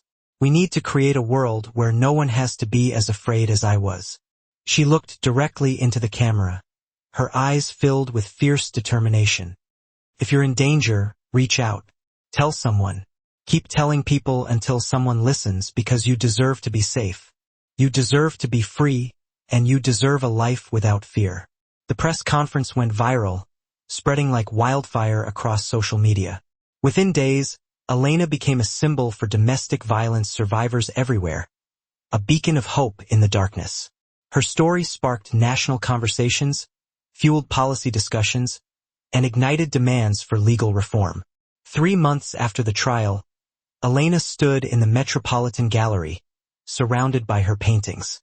The exhibition was called Fracture and Repair. 40 pieces documenting her journey from captivity to freedom, each canvas a testament to her resilience. Each brushstroke, a defiant act of self-reclamation. Each canvas told a story of pain, yes, but also of strength, of breaking and healing, of finding beauty in the broken places.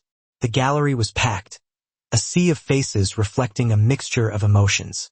Art critics, collectors, survivors, advocates, people who'd followed her story and wanted to see how she transformed trauma into art. Daniel stood beside her, his hand resting gently on the small of her back, a silent gesture of support. Not possessive, just present. Nervous? He asked quietly, his eyes filled with concern. Terrified, Elena admitted, her voice barely a whisper. What if they hate it? What if it's too raw, too painful, too much?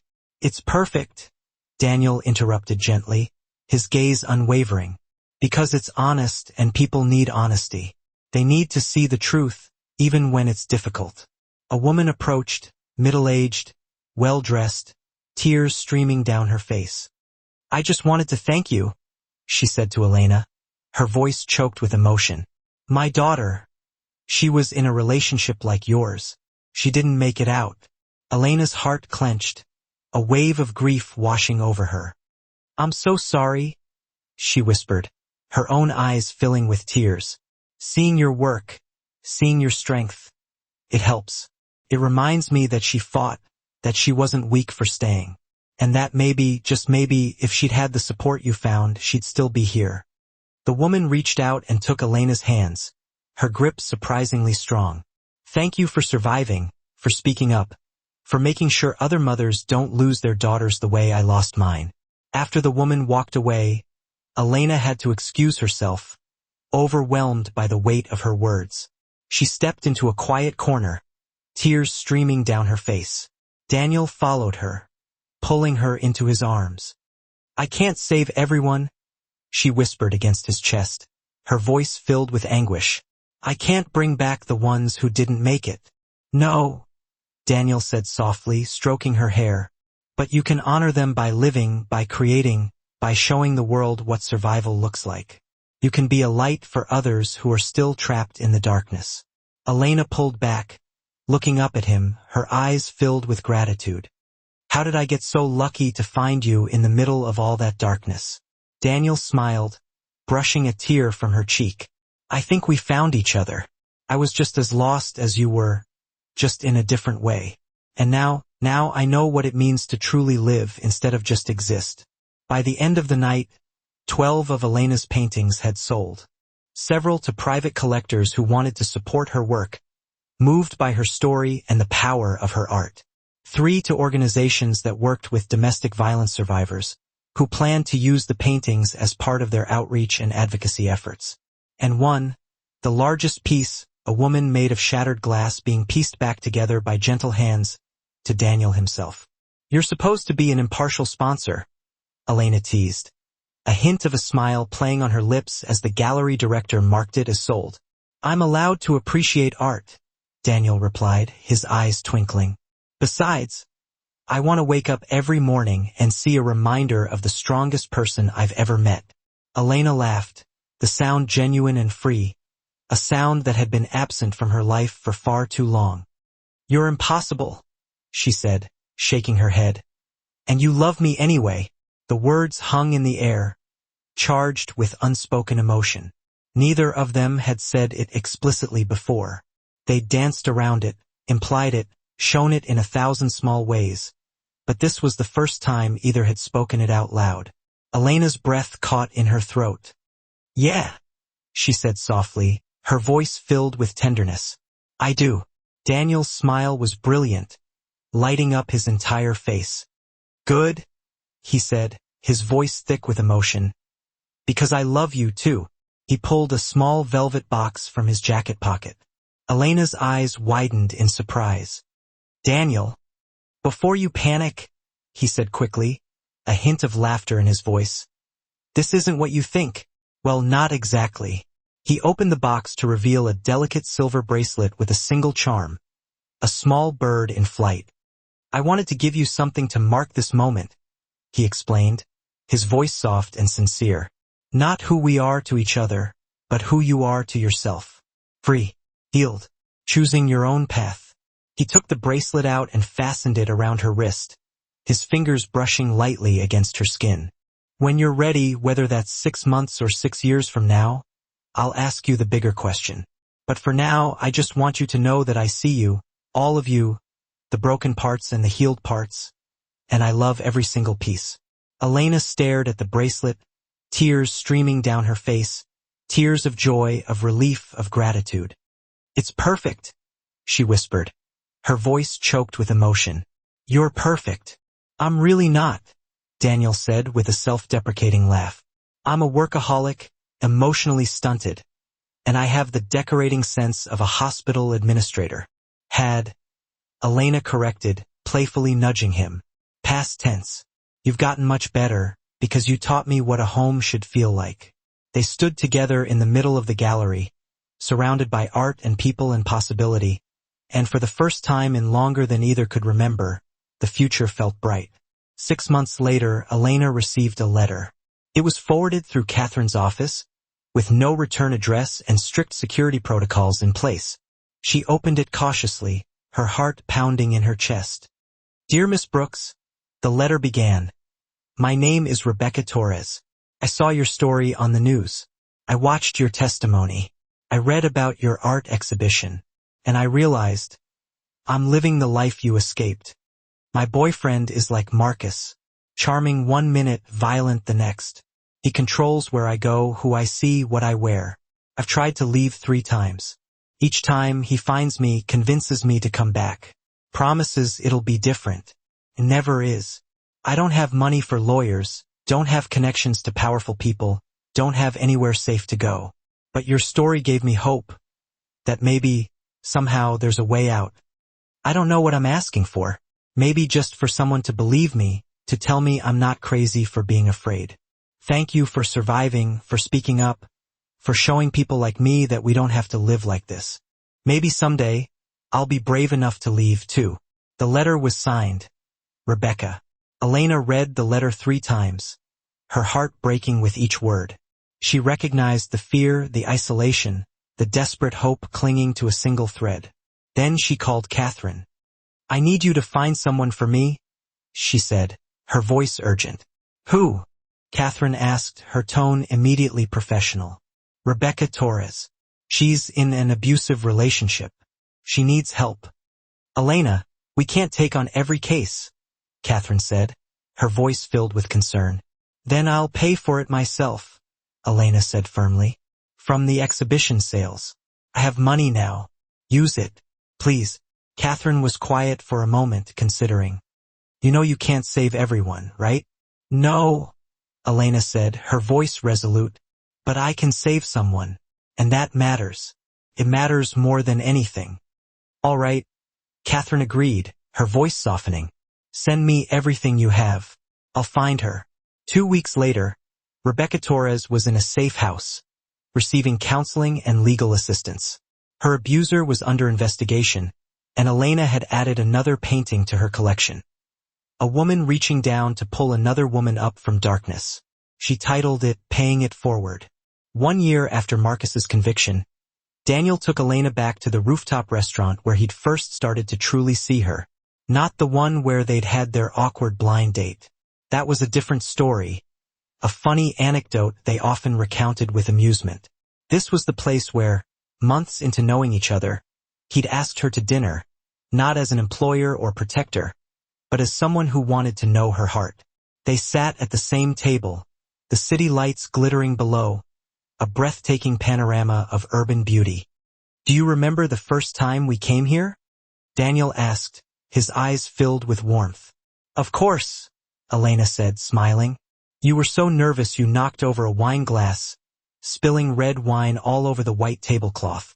Daniel laughed, the sound genuine and joyful. I'd face down Fortune 500 CEOs without blinking, but asking you on an actual date terrified me. Why?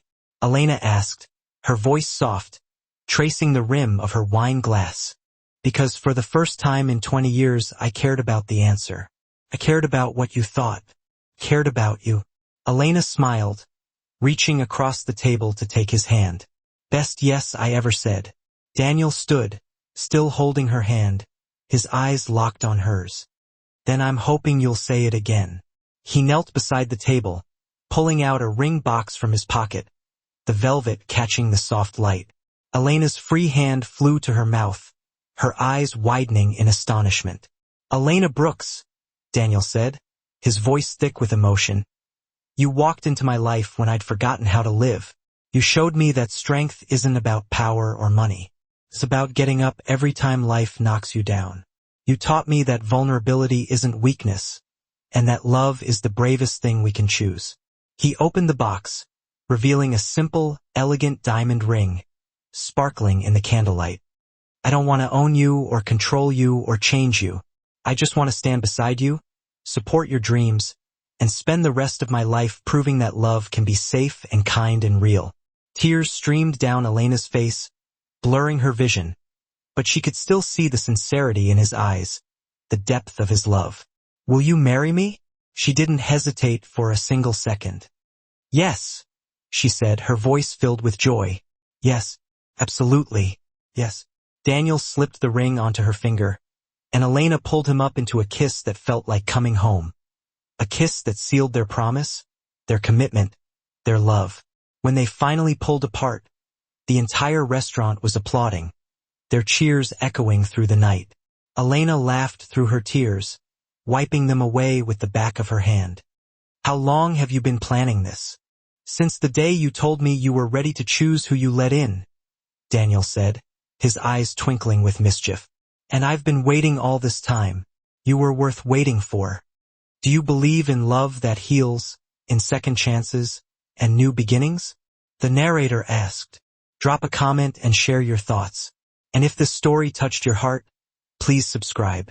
We share stories of hope, resilience, and the power of human kindness every week. They were married 6 months later in a small, intimate ceremony. Not a lavish affair, neither of them wanted that.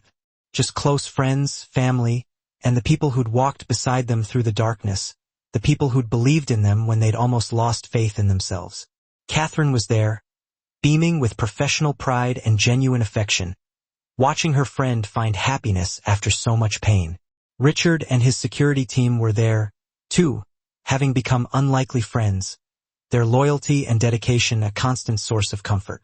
Jennifer and Sophia, the other survivors who'd found their own paths to healing, were there, celebrating Elena's strength and courage. And Rebecca Torres, who'd escaped her abuser and was now volunteering at a domestic violence shelter, was there, a living testament to the power of hope and the importance of second chances. Emma, Elena's younger sister, who Daniel had helped track down after years of separation, stood as maid of honor, crying happy tears, overwhelmed with joy at seeing her sister finally find peace. As Daniel and Elena exchanged vows, they promised not just to love each other, but to use their story to help others, to advocate for survivors, to change the systems that had failed so many, to turn their pain into purpose. 5 years later, the Harlow Foundation had become one of the leading organizations supporting domestic violence survivors, a force for change in a world that too often turned a blind eye to abuse. They funded safe houses, providing refuge for women and children fleeing violence. They offered legal representation, ensuring that survivors had access to justice. They provided therapy, helping them heal from the trauma they'd endured. They offered job training, empowering them to rebuild their lives and achieve financial independence. And they provided emergency assistance, offering a lifeline in moments of crisis. They'd helped over 3,000 women escape abusive relationships, helped secure convictions against 127 abusers, and changed legislation in 4 states, making it harder for perpetrators to escape justice and easier for survivors to seek help. Elena ran the arts therapy program, using creative expression to help survivors process their trauma, find their voices, and reclaim their sense of self. Daniel provided the resources and business expertise to scale their impact, ensuring that the foundation could reach as many people as possible. Together, they built something that mattered, something that lasted, something that transformed their own pain into hope for countless others. On the 5th anniversary of the day Daniel first noticed the bandage on Elena's face, the day that had changed both their lives forever, they stood in their home, no longer the cold, sterile penthouse, but a warm, inviting townhouse filled with art and light and life. Their daughter, 3-year-old Hope, played with blocks in the corner, her laughter filling the room with joy, named not just for what they'd found, but for what they wanted to give the world, a legacy of compassion and resilience. Do you ever think about how different things could have been? Elena asked, curling up against Daniel on the sofa, her head resting on his shoulder. Every day, Daniel admitted, his voice soft, his arm tightening around her. If I hadn't looked closely that morning, if I'd ignored what I saw, if I'd convinced myself it wasn't my business, we might never have found each other. Or you might have found another way out. You're stronger than you give yourself credit for. Elena smiled, her heart filled with gratitude. Maybe, but I'm glad I didn't have to do it alone. She looked at the bracelet still on her wrist, the bird in flight a constant reminder of her freedom. Then at her wedding ring, a symbol of their unwavering love. Then at their daughter, who would grow up knowing that love meant safety, respect, and choice. We did good, didn't we? Elena said softly, her voice filled with contentment. We did. Daniel agreed, his eyes filled with love and pride. And we're not done yet. Because every week, more letters came. More Rebeccas reaching out. More women who'd seen Elena's story and found the courage they didn't know they had. Women who were desperate for help, for hope, for a way out. And every time, Elena and Daniel showed up, with resources, with support, with protection, and with the message that had saved them both. You are not alone. Your pain is real, and there is a way out. Years later, when Hope was old enough to understand, Elena told her the story, not to scare her, but to teach her, to instill in her the values of compassion, empathy, and justice. Daddy saw me when I was invisible, Elena explained, her voice gentle. And instead of looking away, he chose to help. That's what good people do. They see suffering and they act. Were you scared, Mommy? Hope asked, her eyes wide with concern. So scared, Elena admitted. But I found courage because someone believed me, and that made all the difference. Hope thought about this for a moment, her brow furrowed in concentration. When I grow up, I want to help people, too. Elena smiled, pulling her daughter close, her heart overflowing with love. Then Daddy and I will teach you how. Daniel stood in the doorway, watching his wife and daughter together, his heart filled with a sense of profound gratitude. This life, messy, beautiful, meaningful, was nothing like the one he'd planned, but it was everything he'd ever wanted. He thought success meant building a company, accumulating wealth, achieving power. But real success was this: coming home to people who loved you, using your resources to lift others up, building a legacy that mattered beyond profit margins and stock prices.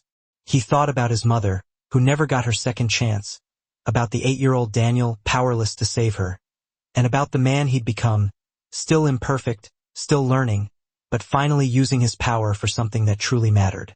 Elena looked up and met his eyes, smiled that smile that still took his breath away, and mouthed the words, "I love you." He mouthed them back, his heart overflowing, then joined his family on the floor, building towers with hope and laughing when they fell, because they'd learned the most important lesson of all. Beautiful things can be built from broken pieces, love can grow from the darkest circumstances, and sometimes the person you save ends up saving you right back. If this story moved you, changed you, or gave you hope, the narrator concluded, please share it. Subscribe for more stories that matter. And remember, kindness changes lives. Your compassion could save someone. Thank you for watching. Thank you for caring. Thank you for being part of the solution. Until next time, choose courage, choose compassion, and never stop believing that people are worth saving.